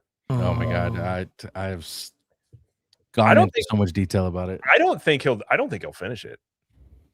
I think at this point he's kind of freaked out about he's not young either, and he's making a lot of money doing shows, so he may just be like, And that's the thing, people are speculating that he has all, because there's 2 more books. The Winds of Winter is just the next one. There's 2 more there's 1 more book after the Winds of Winter. People are speculating that these are done books, but when he passes, then he's gonna release them. So I don't know what's going on, but man, it's a whole fucking another discussion, another video we can definitely do. Yeah, I mean, I'm not really huge into Game of Thrones. I love the idea of it. Like I told you guys, tried to watch my wife, and that didn't work out very well. But no, I love fantasy stuff, and like Knights of the Seven Kingdom. I watched it. That was a really good show, like a self-isolated show.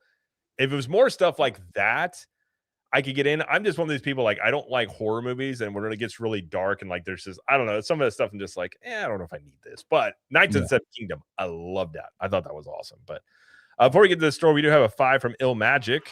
Again, thank you, Ill Magic 94. Says, what if they made a Ford versus Ferrari roller coaster in Epcot that was inspired by the scene where Shelby took Ford for a test ride? Interesting. I mean, that might be an improvement over Test Track, where it actually races. That could kind of be cool. Although I will say the new Test Track was, I like it better than the second iteration, but it's not as good as the original, I will say. At least in my opinion. Have you ridden it yet, Vash? I have not. I've seen a lot of video of it, though. I wasn't, I mean, at least from the video that I saw, I have ridden the first and second versions. I have not ridden the third, just to clarify. But, you know, I do have a little bit of nostalgia for that first one. There's no question about that. I didn't think the third one was amazing and so forth. I saw a lot of like amazing reviews out there. They were like, oh, this is so good. This is great, fantastic stuff. And it was like, guys, where are our standards right now? Like, I agree. It was better than version 2. It had some cool elements to it. It was a little bit more polished, I think, in a lot of the scenes, but I still love the Crash Test Dummies. I think that was the best iteration of it, undoubtedly. For me, I don't know, man. For me, I went on it when we went together, Vash. Almost 3 years ago now? Oh, yes, August 2023, yeah.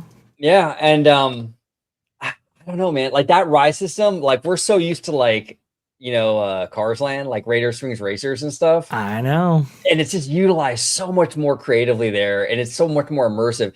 That whole Test Track thing is very much like that behind the scenes, backlotty kind of cheap stuff from, I don't know, like I'm not really into that stuff. That ride system works better, I think, in Cars Land, in my opinion. Oh, I agree. Well, it's basically a commercial for GM, the entire ride. Right. And don't they try to sell you a car when you get out of there? They still have people wet. Now, my wife and I are debating. I don't think you could buy a car there, but I could be wrong. I think you can go look at the people you can talk to, but she was like, can you buy a car here? I was like, I would be shocked if you could actually purchase a vehicle in the showroom at the exit of Test Track, but maybe you can. I don't know. Maybe some people have. I don't know. I'd be shocked if you decide on vacation to just buy yourself a Chevy truck while you're there, but maybe people have. I don't know. We have another 5 from Ill Magic. Thank you, Ill Magic. Says, I think they should bring holograms into their roller coaster rides to blend in with the animatronics. For example, a new Jurassic Park chase ride. That would be pretty awesome. I would love that. Is it Hong Kong, or which one has the Jurassic Park where the T-Rex chases you? That would be Universal Beijing. Yes, Beijing. I would love that ride. But hologram tech is interesting. I mean, you could do some cool stuff with it. It might be, depending on the ride, a better usage of animatronics in some ways. But yeah, I think that could be interesting if they did that. But I would love a Jurassic Park chase ride, undoubtedly. But we'll see if they ever do it. But all right, let's talk about some Disney AI. So we had this first one about Disney announced that Imagineering is fundamentally changing, where they're basically AI first now, where they're implementing their own language learning model. And then you have the whole thing about the OpenAI deal that I think, they said fell through. Apparently OpenAI is trying to maybe salvage that from Disney because I think they need some money. But OpenAI announced that they were getting rid of Sora.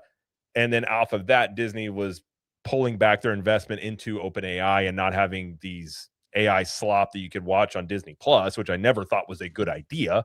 But definitely Disney is getting in on AI. What do you guys think about Imagineering being AI first? Do you think this is a good move? Do you think this is kind of inevitable? Or do you think this kind of goes against what Imagineering has always been? What do they mean by AI first? Can I ask that? I'm kind of confused by that. My understanding is running it all through AI.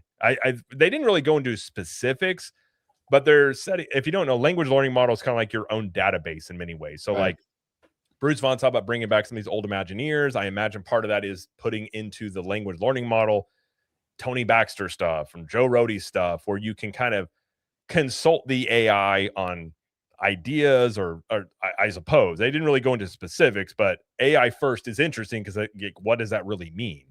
Well, yeah, that's why I'm kind of confused by what that even means. I'm not against them utilizing AI. I mean, here's the thing, like, I think with any kind of new technology, there's always going to be the pro and the con, right?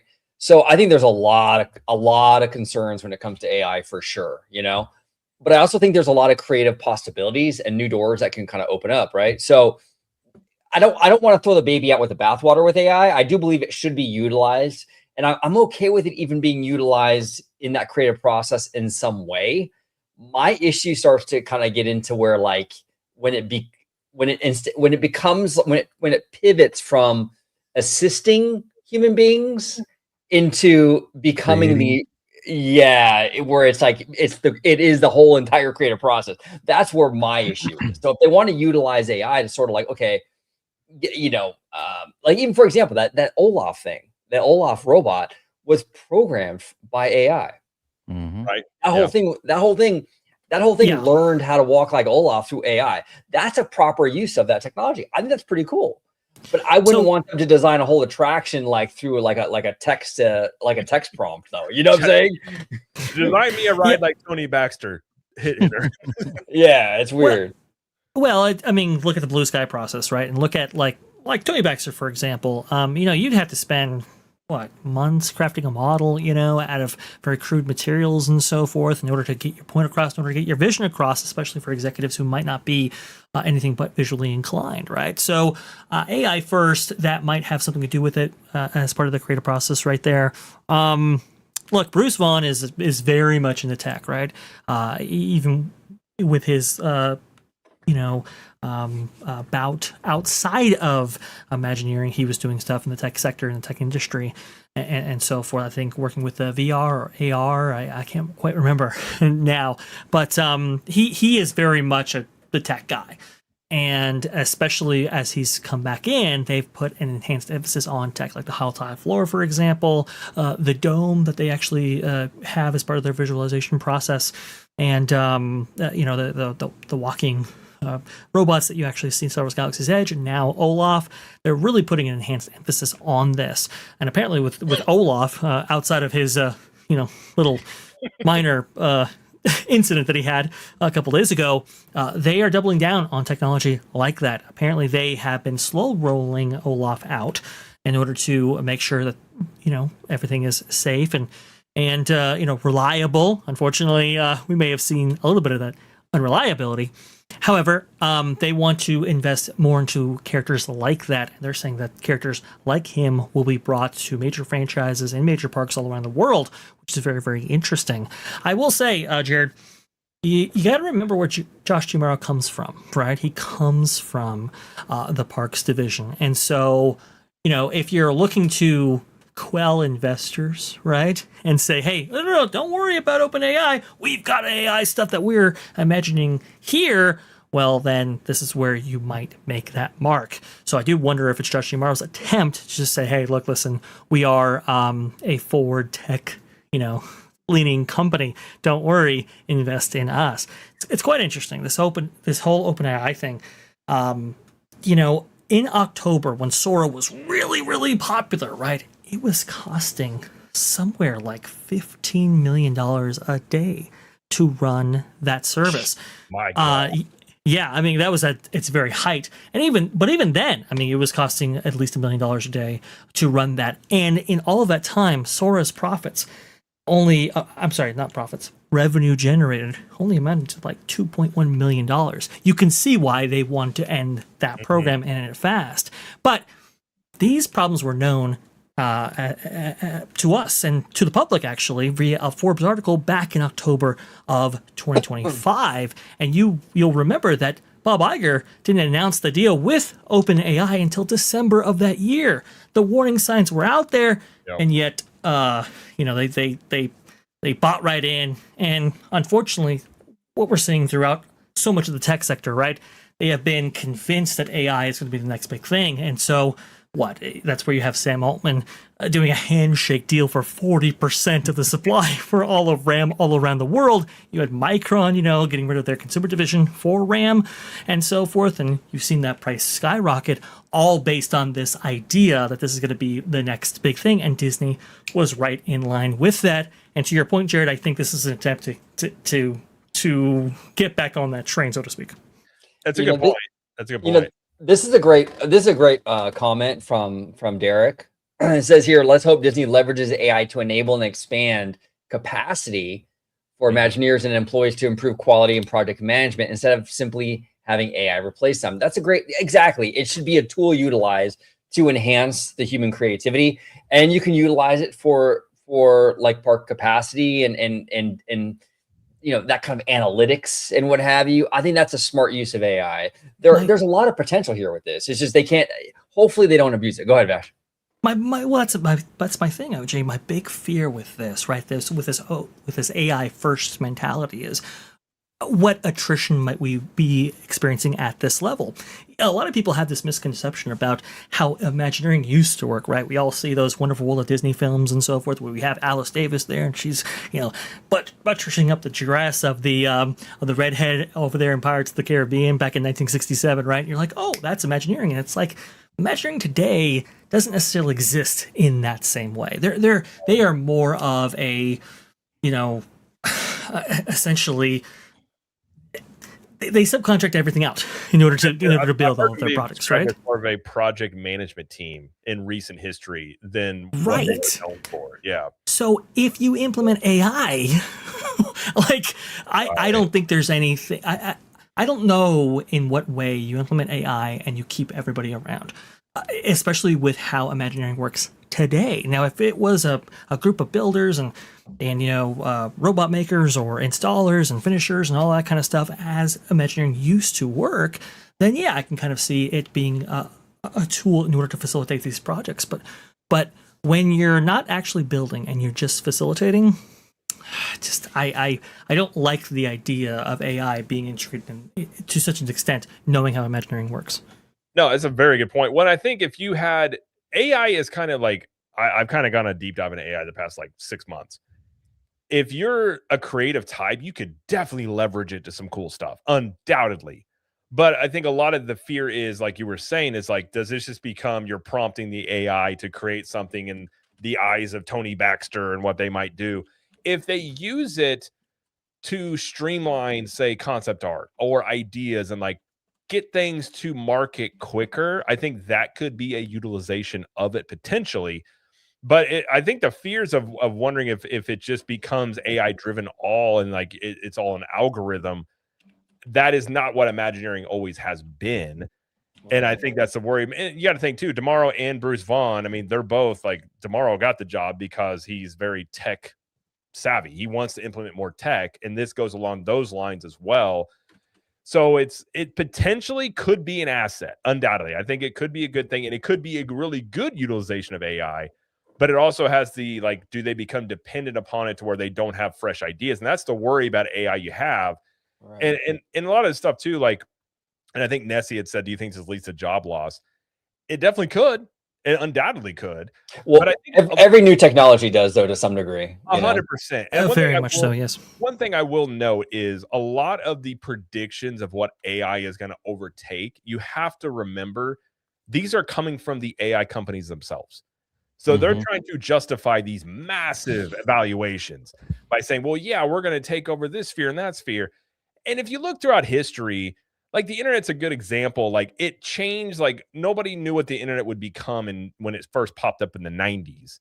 So I think the same way with AI, it'll morph and change, but I don't think necessarily just as a given, it's going to be this massive thing that gets rid of jobs. I think a lot of the job cuts you're seeing now, they're using AI as an excuse, because you see this with companies, and Seymour has talked about this in some of your streams, OG, about they go through these phases of growth and they cut. And they grow and they cut.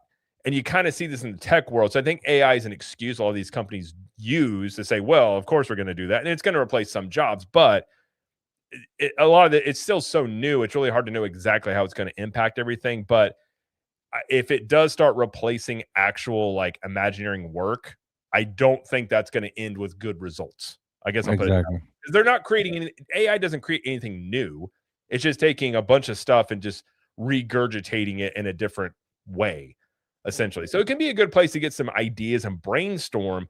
But if you're taking away and there's already been questions about Imagineering from, talking about under Bob Iger, they lost faith in Imagineering. Yeah.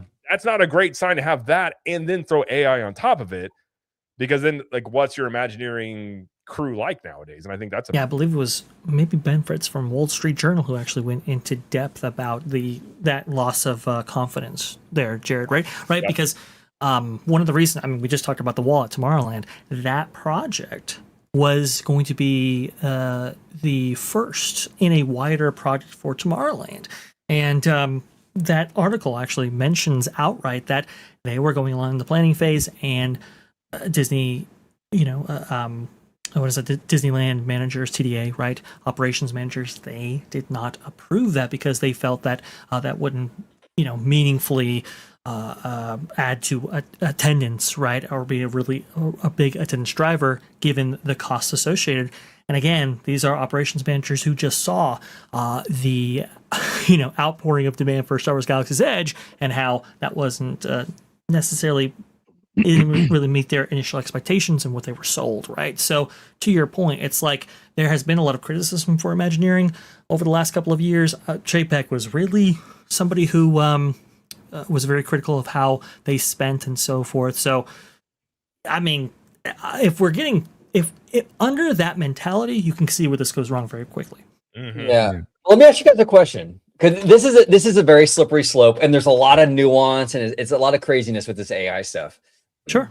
If they take AI, for example, and they say, okay, they punch in whatever, they punch in, okay, we want a Tony Baxter style attraction in the vein of what like the kind of attractions he has designed, right? And they spit something out.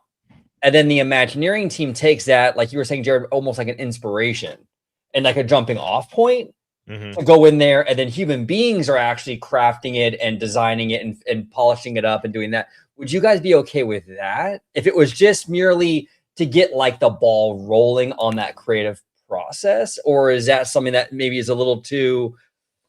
I'm okay with that. If you use it as a place to get some ideas. Like a jumping off point. I think that's a good use of AI to if now it depends on if you're going to prompt if you're going to use former great Imagineers, I think that's a good place to start. Like, what is a ride Tony Baxter would do in Tomorrowland that we need X, Y, and Z? If it learns Tony Baxter's design philosophy, if you fed it all that information, that could be a legitimate asset to you to be able to reference these great Imagineers and carry that forward into your current Imagineering process. It could be. The worry though you have is it's like you wait too late on your homework and tomorrow says, hey, we're going to revamp Villains Land. They're like, okay, go into AI real quick. Like, what about a roller coaster? Yeah, let's do that. Like, that's the worry you have of does it become I'm trying to get my homework done really quick and we're going to use AI to kind of fill in the blanks here. That's where it can start getting a little off the rails. Look, Tony Baxter talks about how, he would pitch an idea like a Big Thunder Mountain Railroad, for example, right? And how, it took a while for executives to actually sign off on that. Obviously, it was part of the Western River Expedition, as part of this, big landmass and so forth, and would have had a variety of attractions. That was just simply one of them.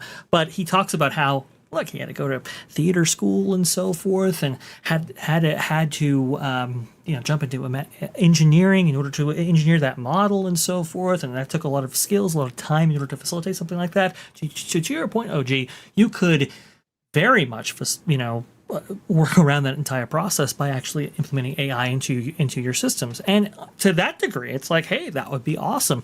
It could be cut down on development time and a lot of the money that's associated with that in order to get more projects done. That could certainly be very, very awesome.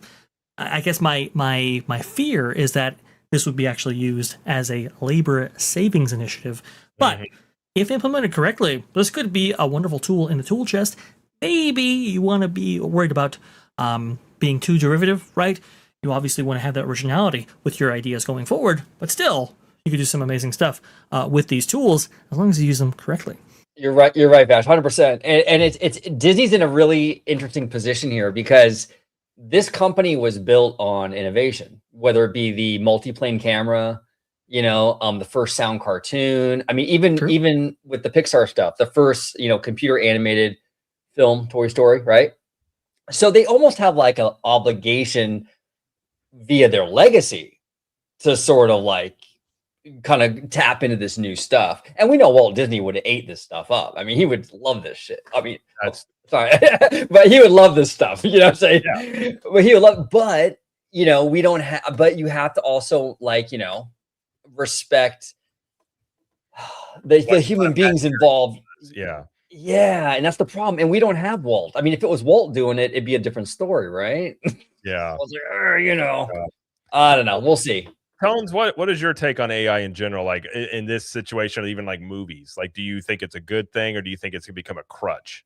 No, a crutch is what I hope it doesn't become, because it's, I believe it was you, Jared, and OG and Jay. We had talked about AI being a huge impact when it comes to movies or just film in general, because it'll take out the human aspect to a lot of these scripts that are being done nowadays. And we don't want that. We want the scripts to be made by humans, actual human emotions. And a lot of people were taking, I believe we were covering something, I can't remember what it was exactly, but I believe Disney wanted to use AI to help them move along some of the movies that they were doing when it comes to animated movies. There's something along the lines of that.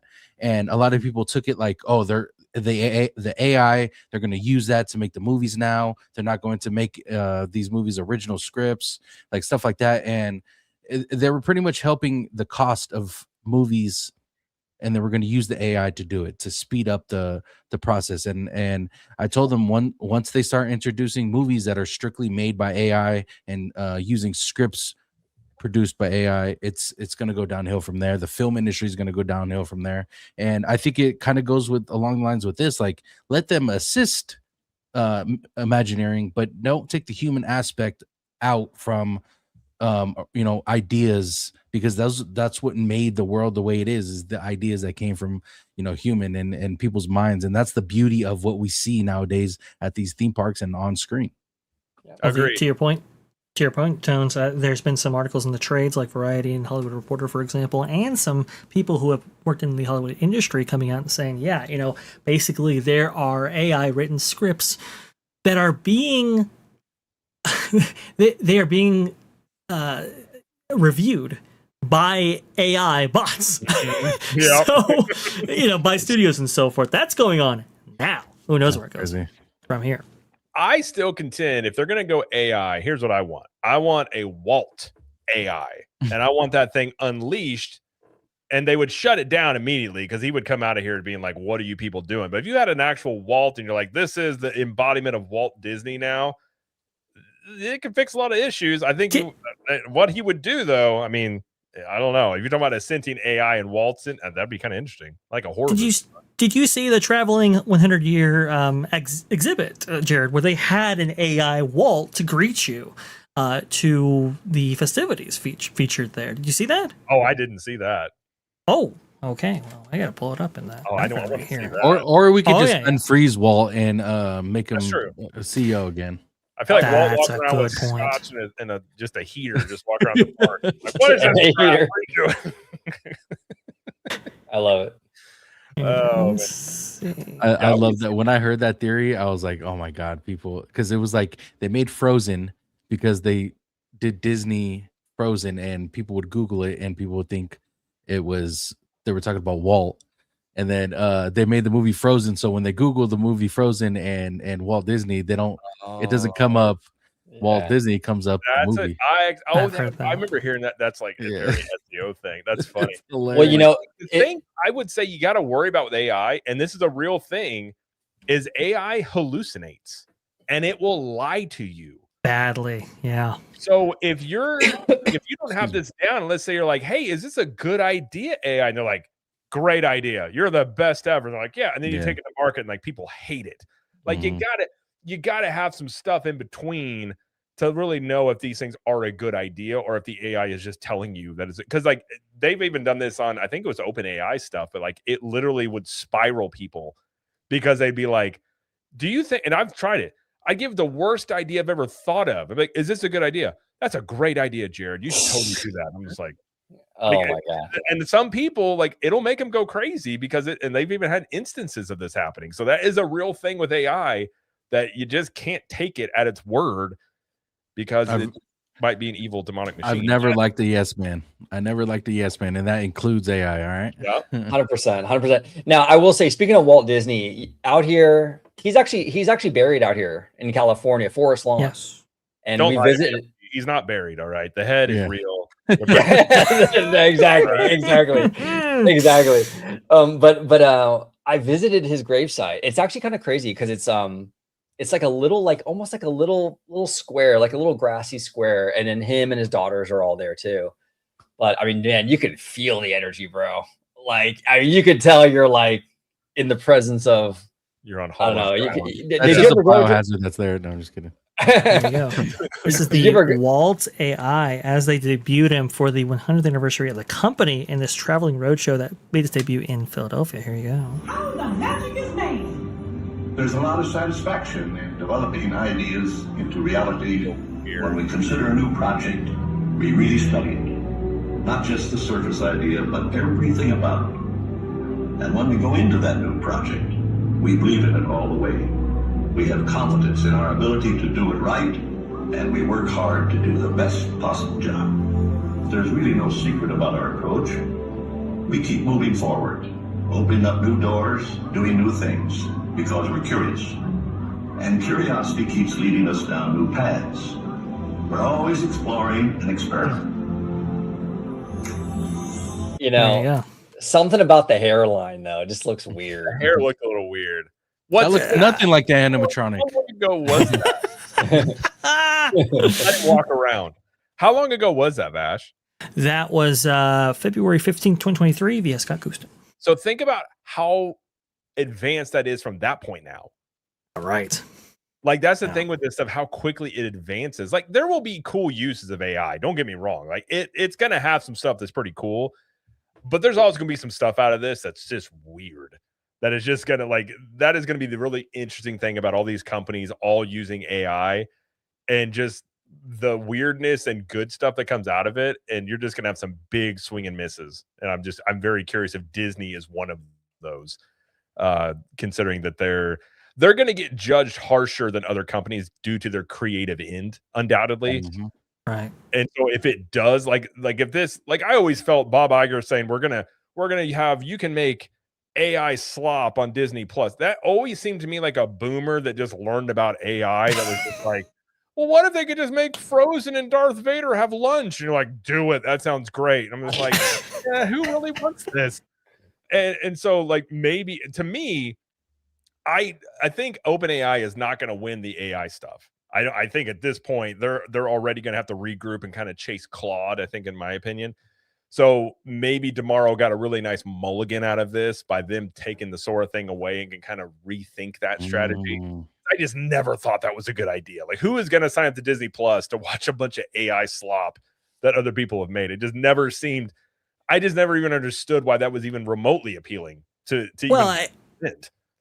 okay. So Iger looking to be a forward company, right? A lot of headline chasing, right? Because if you do a deal with Sora, if you do a deal with OpenAI and Sam Altman, now it's like, oh, you're talking to town. You are now doing things that are very forward thinking, especially in Hollywood, where Hollywood's a little bit reserved. Actually, they joined a lawsuit with Comcast and a couple of other studios, actually suing some AI providers for IP infringement right there. So with this. You also have to think too. Disney Plus is, it's been a big drag on the company. They're looking to, make that profitable. They can't necessarily do it through content generation because it's way too expensive. So it's like, oh, okay, well, let's go ahead and provide these tools by which we can actually provide value and content for this service that we want to go ahead and shepherd and put in front of. So I think he looked at it from that perspective. But you're right, to everybody looking at it from the outside in, it's like, really, where's the value add for that? I would never subscribe to Disney Plus just to do that. So it didn't really make sense to anybody. I think it's one of those things where they want to ride that dragon, not thinking that it's going to devour them eventually. Yeah. Well, you can make the argument too.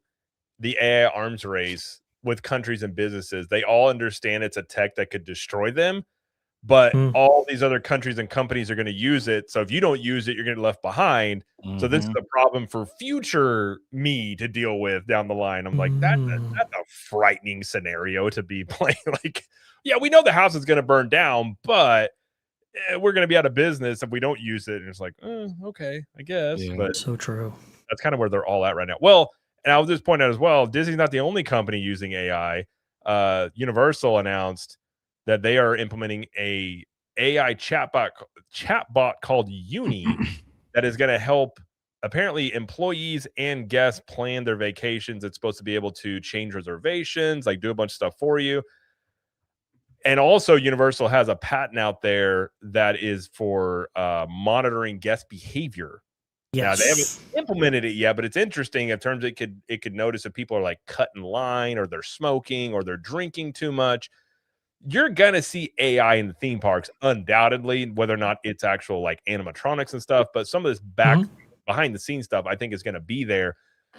My question, though, could you see, and I've actually had this theory that Disney or Universal, but maybe I like more at Disney, they could kind of cut under or undercut travel agencies by having their own AI first sort of like travel setup where that thing is 24/7. You got your own travel assistant built into your phone. You don't have to pay the travel agency any commissions, and you get to keep that extra revenue, especially if they get into a spot where they need to get more revenue. I think that's where AI really could come in. Not that they would completely cut out travel agencies, but they make it really easy just to use theirs and book through that and things like that. But undoubtedly, both of them are going to be using AI like crazy. Well, and AI is very reliable. You don't have to deal with human beings, so to speak, that make mistakes or maybe you have a bad customer service moment on the phone with somebody. If it's AI, it's a dang near perfect call every single time. Not to say I want that, because I do believe in having human beings and I don't want to see anyone lose their job. But from a business perspective, I can see the appeal in that, though, for sure. Yeah. So, yeah, it's going to be a strange world. Like, we're already in a strange world. Well, this honestly, when it comes to an assistant, right, that assists your day and so forth and gets you through your experience at Universal Orlando Resort, this kind of actually sounds like the first implementation that we heard in 2019 via Bob Chapek for Disney Genie before it became Disney Plus and especially with all that kind of stuff, right? They were talking about, hey, we're gonna have this, this helpful genie that rolls you through your day and so forth, and a lot of that code is actually still there. Very, very interesting. It didn't quite work out, I think, the way they intended, and this was, in the formation of kind of AI concepts and implementing those things in apps and so forth. So maybe they revisit that idea later. But Jared, you're exactly right. There was a patent that was filed by Universal. I believe Alicia Stella at Orlando Theme Park Stop did a great breakdown of everything that was capable of. And yeah, I mean, they basically have a profile of every single person that goes through their gates. And if you fall outside of those normal parameters for guest behavior, that's when a flag is called, and maybe they actually do something about it later on. I mean, it was crazy. It's absolutely insane, OG. If you've never seen this, definitely do some research on it, because it was a little bit dystopic, I will say. Yeah. And they went out of their way in that permit, and you're right, it was Orlando Park Stop that did that. It had a really good article on that. It was right. They called it machine learning. They were going out of their way, but it's AI when you look at it. But it would know if it would track you in the park to know how many drinks you've had. Yes. And if you had too many drinks, it would notify the bars that you were cut off. Oh my God. If you think about the alcohol incidents at a theme park, I mean, that's probably something they should do, because most of your incidents that happen due to drinking too much and people just going a little crazy. But like stuff like they would, like you were saying, Vash, it was like it would create a profile on you, and which could lead to you getting banned or temporarily suspended. like all sorts of stuff that's just like, what? And I mean, it's their property. They can do what they want, but that's kind of crazy when you start thinking about you're tracked all over the parks, everything you do. And let's not forget, they also want that information to know how people navigate the parks. Exactly. Of course. Hey, Tones, you Disney would have logged our Baja Breezers, bro. They would have quick logged. They've had in the database. Yeah. By the way, shout out to the Baja Breezers. Those were amazing. Yes. They really were. Wait, what is a Baja Breezer? So it's like you ever had a Baja Blast from Taco Bell? Of course. I'm a very luxurious man. It's that, but it's with alcohol. I'm in. That sounds great. So fucking good. I'm not a huge fan of the Baja Breeze. Like I don't drink it that often, but with the alcohol in it, and I don't drink. Like I don't drink at all. And oh my god, 2 and I was good. OG had 1 and he went back to the hotel. Yeah, he crashed. Yeah, those things just like they hit you, but yeah, they're tasty. Well, you remember when, I don't know if they still have it, but a couple years ago, it was Mountain Dew. Was it Mountain Dew? Yeah, they came out with the alcoholic versions of Mountain Dew. They had like a Baja Blast and a regular one. Those were dangerous because those were, I'm the same way. I don't drink very much at all, but you had one, it tasted like Mountain Dew. I'm like, this would be trouble. Like give me a Baja Blast. I'm like, okay.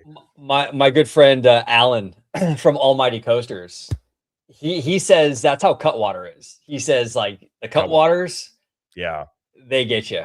I never had one, but yeah. I had one at Universal, funny enough. I think it was around COVID. For whatever reason, at the Hard Rock Cafe or the Hard Rock Hotel, they had those Cutwaters. They were $5 a piece for an alcoholic beverage, which I was like, what?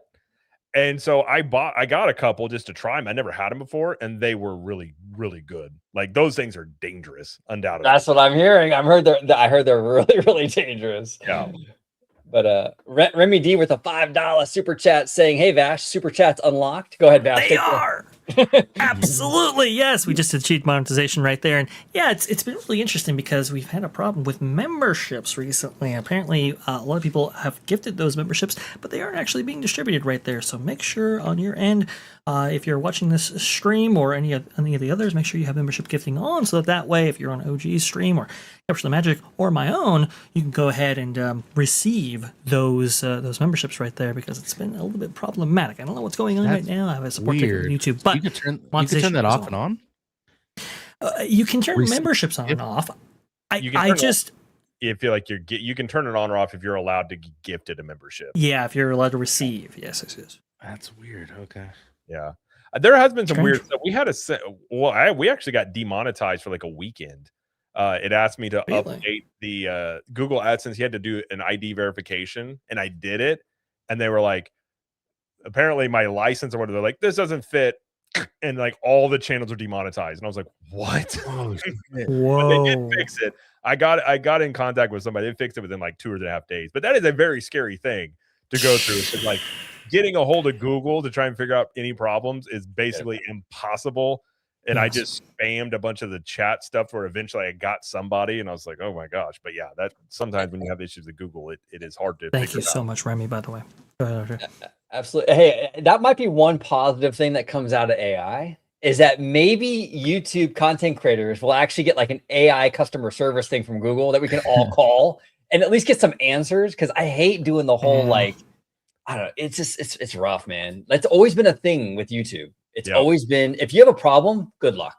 Good luck. Unless you have a huge channel. Like I think it's like 100,000 subs and you get like a rep that you can talk to. That would be nice. But yeah, everybody else, it's like you are kind of like, it's basically Twitter that you just have to go to get their attention to fix a problem, which is not really. You have to like publicly shame them. Basically. Yeah. Like, please look at my case here, and other people would like to see it. Yeah, it's kind of scary stuff there, but yeah, hopefully they get them ironed out. But yeah, send Vash super chats, bully him through. Listen, I've been bullied through super chats. If you're gonna bully me, I enjoy it through super chat. Exactly. I've been bullied a few times that way. I'll take it that way. Take the slings and arrows. Yeah. But, you guys got anything else? Any other stories you want to hit? Because that's all the ones I had. I think we covered pretty much everything that I could think of. What about you, gentlemen? Yeah, the only one I can really think of, and I think the only one I think worth covering because, obviously there's differing levels of importance. The DOJ actually suing SeaWorld, I thought that was really, really interesting. Okay, give us some background on that, Vash. I'll find a story here. Yes, absolutely. So I'll go ahead and bring it up on my end. But so there was a few months ago, I believe. Let me see. This goes back to November 25th, 2025. We had heard that the Justice Department was opening an investigation into SeaWorld Orlando, Busch Gardens, Tampa Bay, and Aquatica Orlando for disability discrimination. It was a very interesting case in that we really don't see pop up that often, right? Usually these big theme park proprietors do all that they can to, service whatever ability of guests that actually walks into them. And when you actually read the complaint actually stems from a little thing called roller scooters. Now, roller walkers. If you don't actually know what those are, let me go ahead and pull up an image of that real fast. Give me just 1 second, guys. I believe I have it. Yes. That's a roller walker, as you can see right there.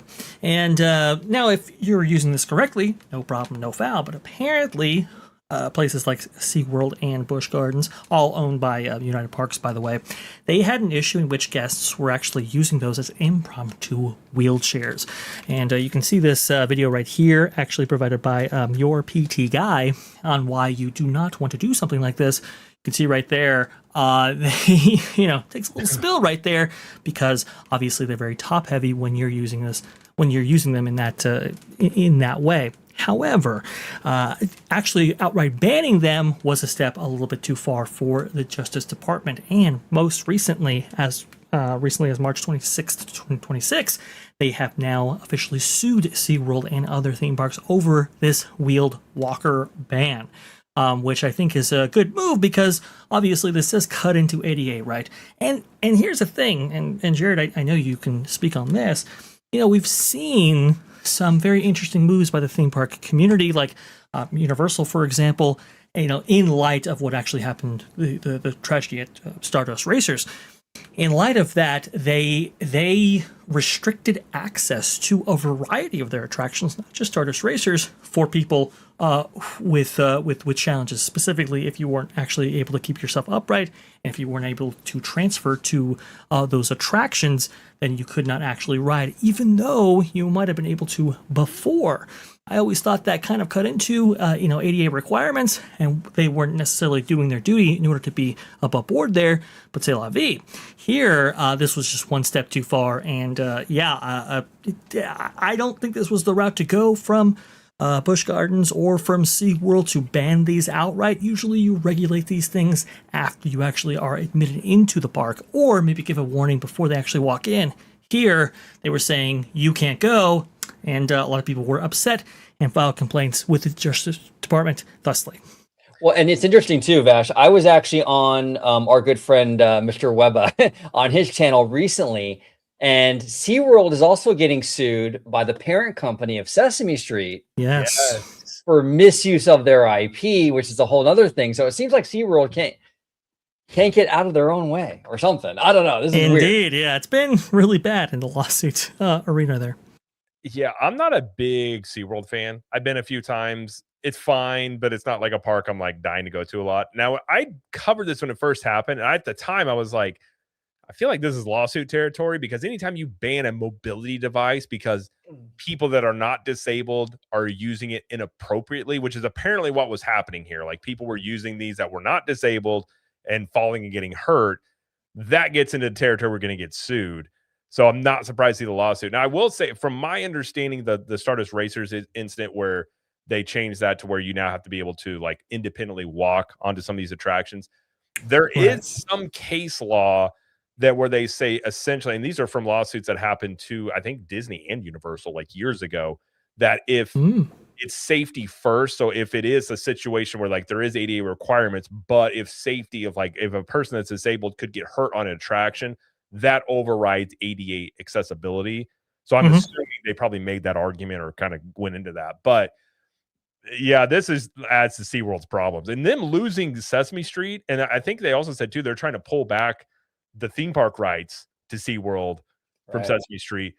If you've ever been to that one, at least in Orlando, it's kind of sad. Like my son loves like some of the Sesame Street stuff, and it was just like when we went twice, and both times there was like 3 things not open. They didn't do the parade. Like it was just it just seemed like they weren't making the effort, and I could understand wholeheartedly why they were suing about like, okay, let's see if we get like if you put these in like Universal or something, they would treat them much better than what SeaWorld is. So I'm not surprised by either one of these, and it makes me wonder about SeaWorld's future like in the next like 5 to 10 years as well. Yeah. Well, SeaWorld has been having a rough go at it for a while. I was thinking like, okay, with that whole Blackfish thing. Yeah. I mean, they were like, that was a whole big PR mess, you know, and all that. And then they finally got their way out of that, but now they're getting sued right and left by, it's just a mess. It really is. Well, I'm with you know, I'm not a guy either, you know, go ahead, Vash. Sorry. Remember, United actually were the first ones to try to merge, I believe, either with Cedar Fair or Six Flags. I can't remember which one, but they were trying to absorb them, and they weren't obviously successful in that motion. That's where Cedar Fair and Six Flags actually merged after that. So that was quite interesting to see. But yeah, after Blackfish, I mean, it's something they still haven't recovered from, really. Yeah. And we've seen diminishment of like the orca shows and so forth, and in the wake of that, and obviously they take animal care much differently than they did before, and it's really a shame because there's a lot of great marine biology work that they actually do. Unfortunately, that doesn't get showcased, which is most unfortunate. But when it comes to something like this, I mean, you really don't want to play around with ADA. You know, it's pretty established law. And yeah, to your point, Jared, I mean, obviously, you know, safety comes first, and if they can't reasonably provide that safety to every single person, and obviously there has to be restrictions there. But I thought it was very fascinating that they would expand beyond the scope of Stardust Racers. It kind of made sense, obviously, in light of that incident, but to actually expand it to places like Velocicoaster, for example, or even Hagrid's Magical Motorbike Adventure, Forbidden Journey, and so forth. I thought that was very interesting because you could have gone on those attractions for 10, 15 years, never had a problem, and now you do. Most unfortunate. And you could see lawsuits out of it. I wouldn't be surprised at all if you see lawsuits against Universal because of that as well, which would be interesting. I've often wondered, it's been theorized that maybe Universal would try and buy SeaWorld because it's not that far from Universal Orlando if they wanted to do a park. I don't know. I have no clue if that's something they would do, but I've often wondered about the future of SeaWorld because one thing I will say, listen, Disney price hikes are real. Universal's not cheap. SeaWorld is incredibly expensive. I was shocked. The tickets are sometimes cheaper, but like parking was like over $40. Oh, and the food. Yeah. The food is insane. crazy. It was very basic, whatever. I remember it was like $30 for just this like basic burger and fries. I was like, what? And it was not good. And listen, some people commented like I hate SeaWorld. I don't hate SeaWorld. I've just been a few times. I'm not a huge fan of it. But their prices make Disney seem like you're going to like it's like the value menu at McDonald's or something. Like it's kind of crazy when I saw some of those prices there and just like what it was, because Disney gets a bad rap for it undoubtedly many times, but their food prices are actually not too bad when you look at like other theme parks and like sporting events. It's actually sometimes actually a little bit cheaper. Yeah, not always. Yeah. Yep. And Universal gets a little crazy too. That Shrek pretzel's like what? $13, I think. Oh yeah. Well, even like the cupcakes in the Toadstool Cafe and stuff, ridiculous. Yeah, the pricing on those are crazy. Unfortunately, we're seeing a lot of these regional parks. They offer these food passes, right? And it's like, oh, you can dine all day and so forth. But then the pricing kind of reflects that. They almost expect you or push you into those food, all day options by how high they're actually setting the price. It's almost like a subsidy for a food program like that. So anybody not actually on that food program, well, they get hosed, unfortunately. And now we're seeing that there's a food program actually making its debut, I believe, at Universal Studios Hollywood, which is the first time we've actually seen one of the big two actually get in on something like that outside of the dining plan and everything else. So really, really interesting stuff as these parks that, regional parks aren't doing so well, as I'm sure all of you know. How can you monetize yourself in the future? Well, this is how. Yeah. Well, and I think when we went to SeaWorld, they were having a food festival going on, and that's exactly what they're trying to get you to do, was get the pass. It was like, I think it was like $75, and it could get you all these things. But if you did it individually, it was really, really pricey. But I will say, if you are a fan of theme park food, go to Silver Dollar City. It's in Branson, Missouri. It is amazing. I grew up in Springfield, so I went to the park my entire childhood.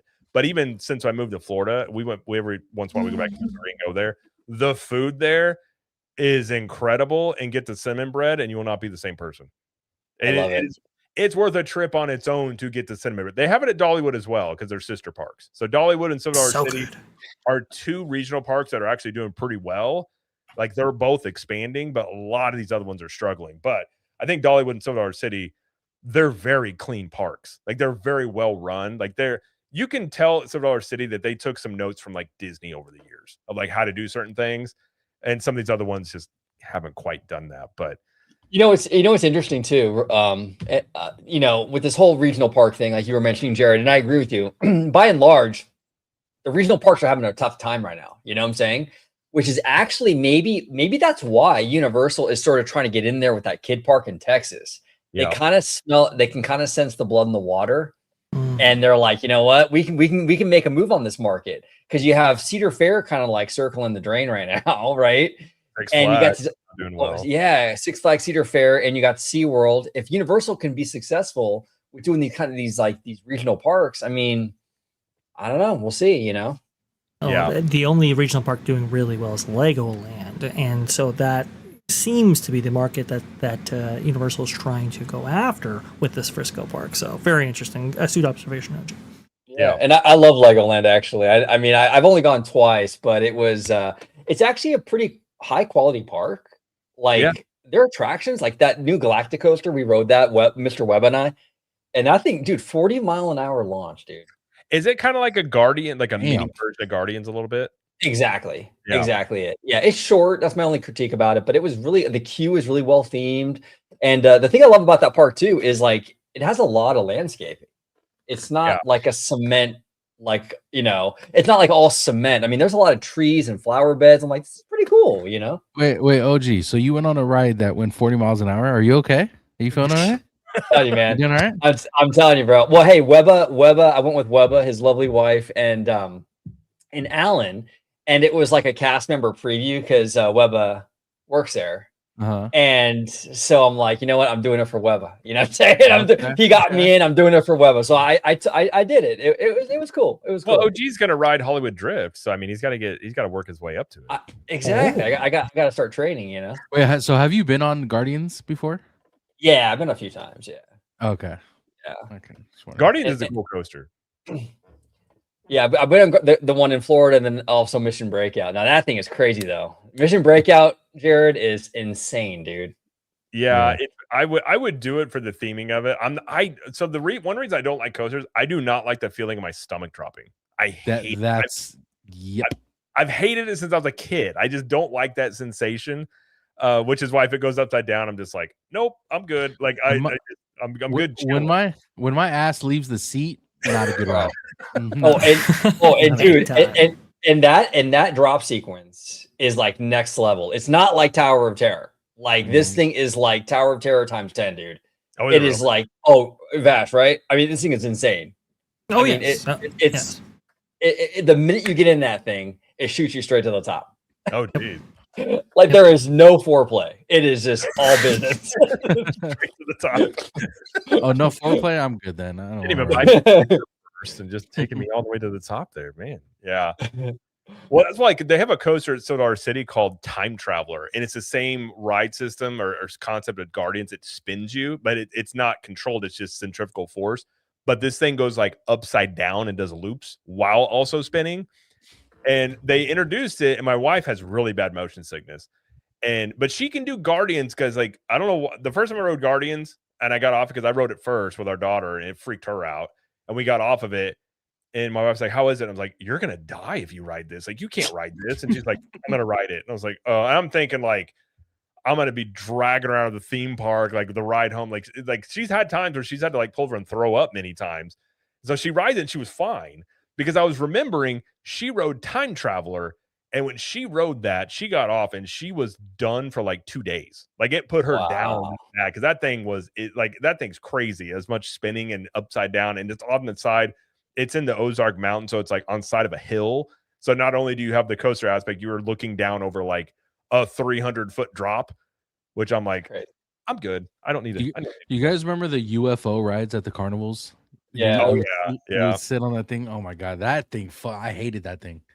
I don't trust any rides that you can put up and down within a day. I just haven't think about the Tones. They actually have a ride at Legoland. It's like Goofy's Sky School, but worse.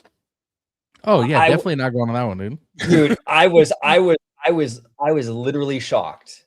Like the drop is like 3 times the drop of Goofy Sky School. I was like, I know, and I'm like, this is Legoland. What are they doing over here? You know, that is absolutely insane. Or the fairs that have those water rides where the water is dirty. Like you see it, it's like brown, and you're just like, yeah. I didn't do that. Well, before we close out, I do want to get. I'm curious about this because I have some thoughts. But Tones, what do you think? Because it's going to be a heavy movie year. What do you think is going to be the top movie, like grossing movie this year? Do you think it's going to be Mario, or do you think it's going to be more toward the end of the year with some of these bigger movies coming out?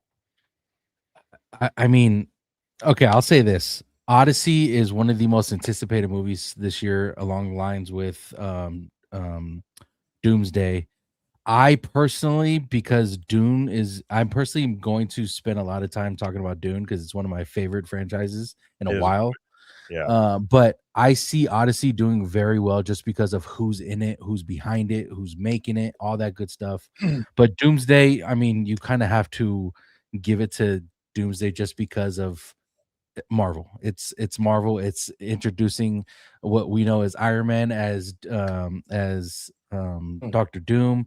It's going to, bring Avengers back and Marvel back. I don't know. It's more of like a test thing. Like they're going to go see it just to see if it's back or not. And I feel like that's going to drive this movie. It could be good. It could be bad. We don't know yet, but I think I have to give the edge to Doomsday just because of what it is and what it's supposed to do for Marvel again.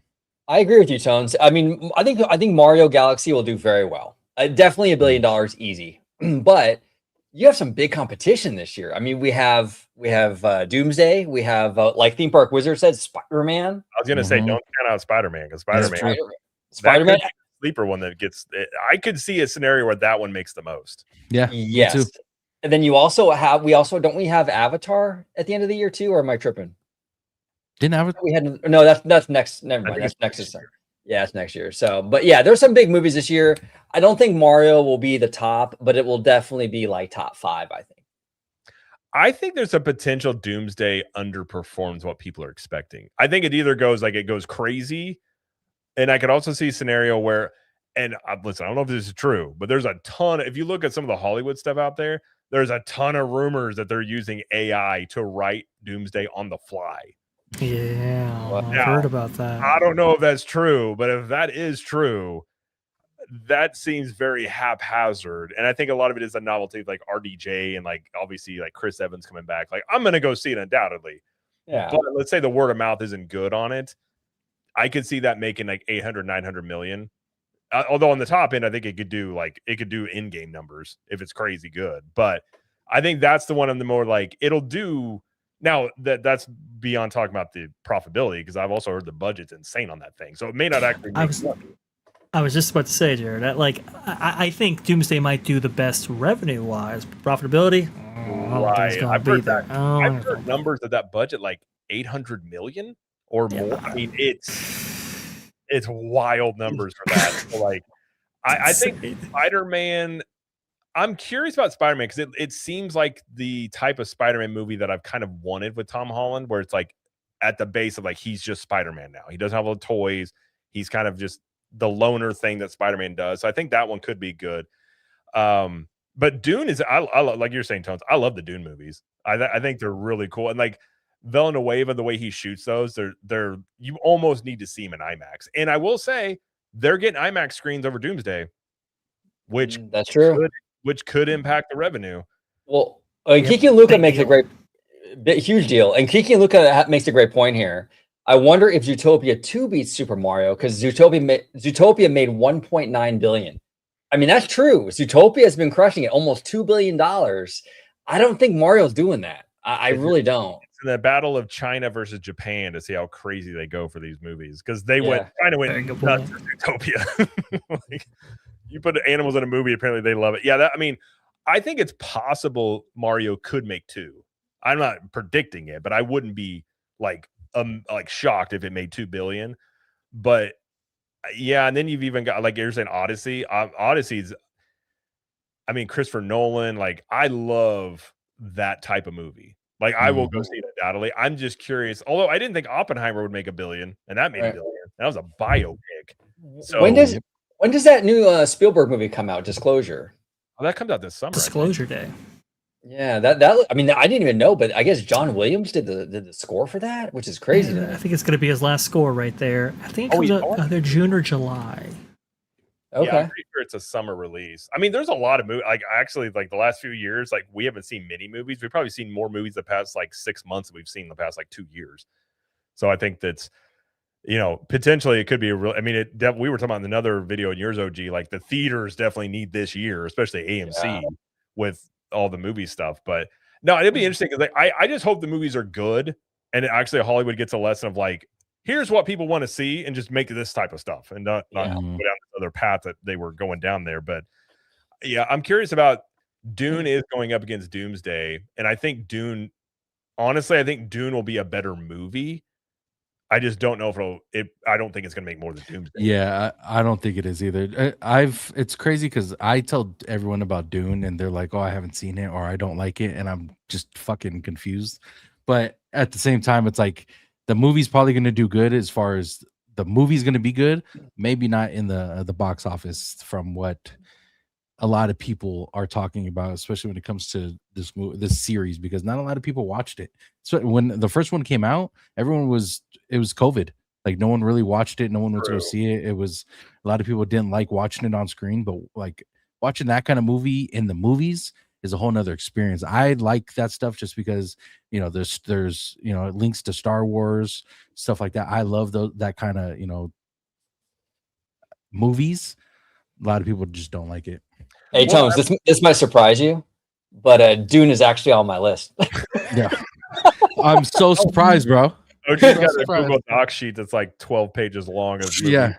I told OG it's no longer a list; it's a scroll now. The amount of fucking things that are on there. I love it. Yeah, I wish we did bring back like scrolls. I just want to show them, be like, I am here to tell, and just start I feel like that's a power move. You like show up and like, if you're gonna like buy out a company, like you send it by a scroll and a guy. I think that's a power move. Hey, that's like an alpha move right there, dude. That's awesome. Like, who are you? I'm like, I'm here to buy your company. I'm going to read this scroll now, and you got to listen to the whole thing. They're like, okay, I guess. And Theme Park Wizard brings this is the point of what I'm talking about. People didn't like Dune 1, but they loved Dune 2. Dune 2 was the best for me, best sequel ever made. I loved Dune. It was that good. Dune 2, I should say. I like Dune 2 better. I will say my wife didn't. Now, granted, she falls asleep in movies when we watch them at home. So she was kind of in and out. She didn't really understand what was going on in Dune.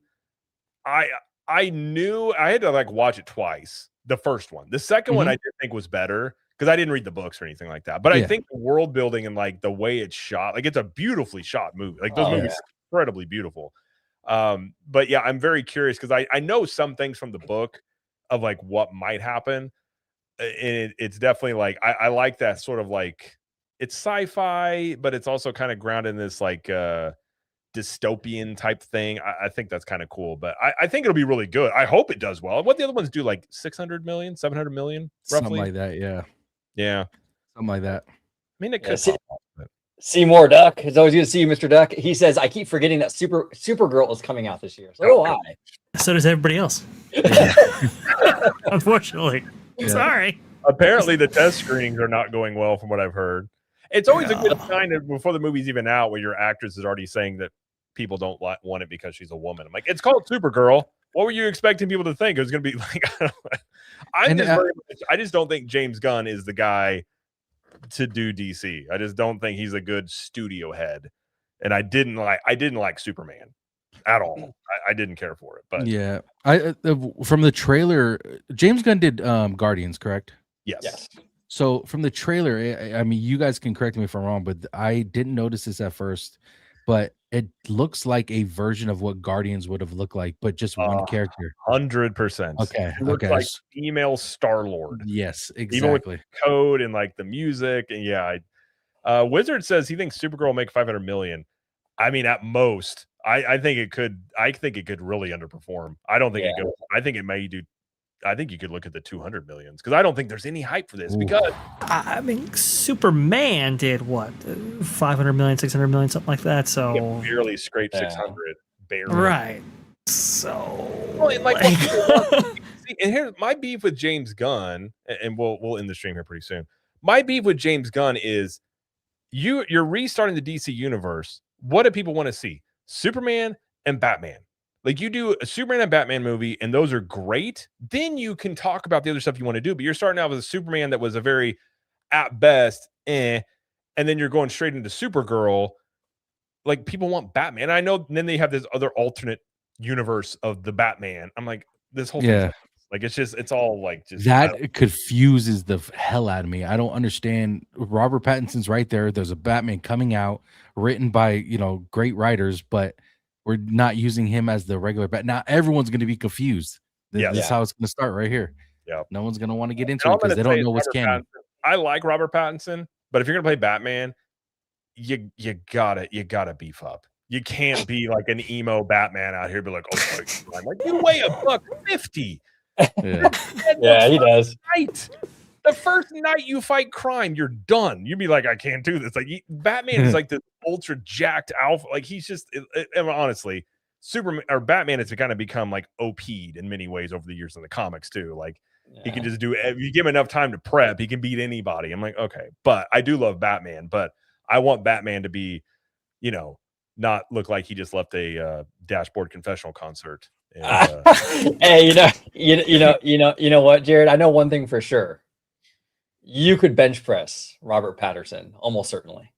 I could probably curl him. He probably weighs like 120. I don't even know. I don't think bench pressing would be a problem. Yeah, I want Batman to be bench press. Like honestly, I know this is controversial or not. I think Ben Affleck was the best Batman we've seen on screen. I love Christian Bale's. I think he was really good as Bruce Wayne and Michael Keaton. You give him his dues, but I think Ben Affleck for that version of Batman, and as like, because there's some versions of I read a lot of the Batman comics where it's like he gets a little grizzled as he gets older, and he kind of just doesn't care about his whole like no kill rule anymore because he killed a lot of people in that warehouse scene. Let's not get mistaken.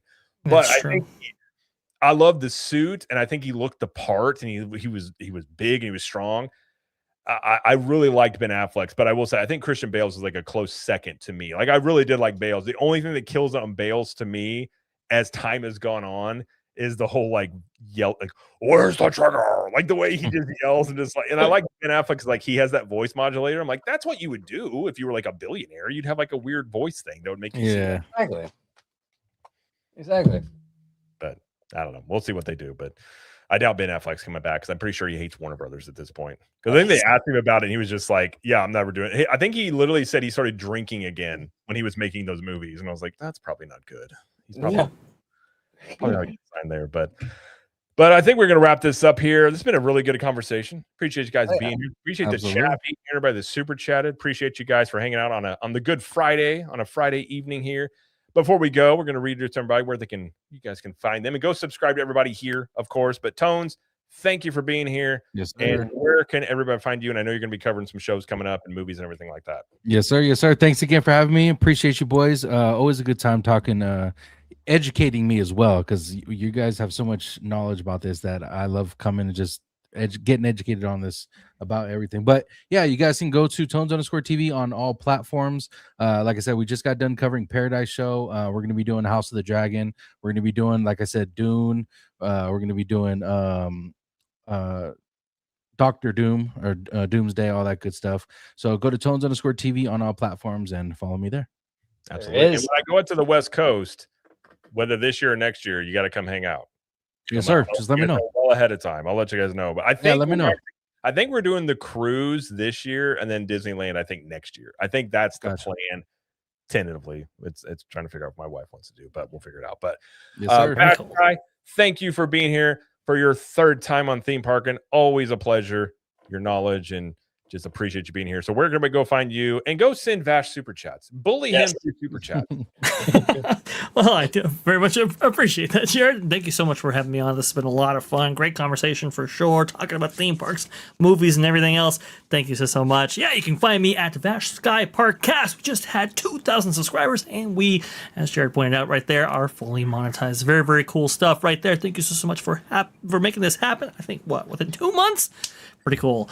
We've been very, very fortunate. We're going to have a members-only stream tomorrow at noon Eastern. That's, 3 p.m. Eastern to be precise.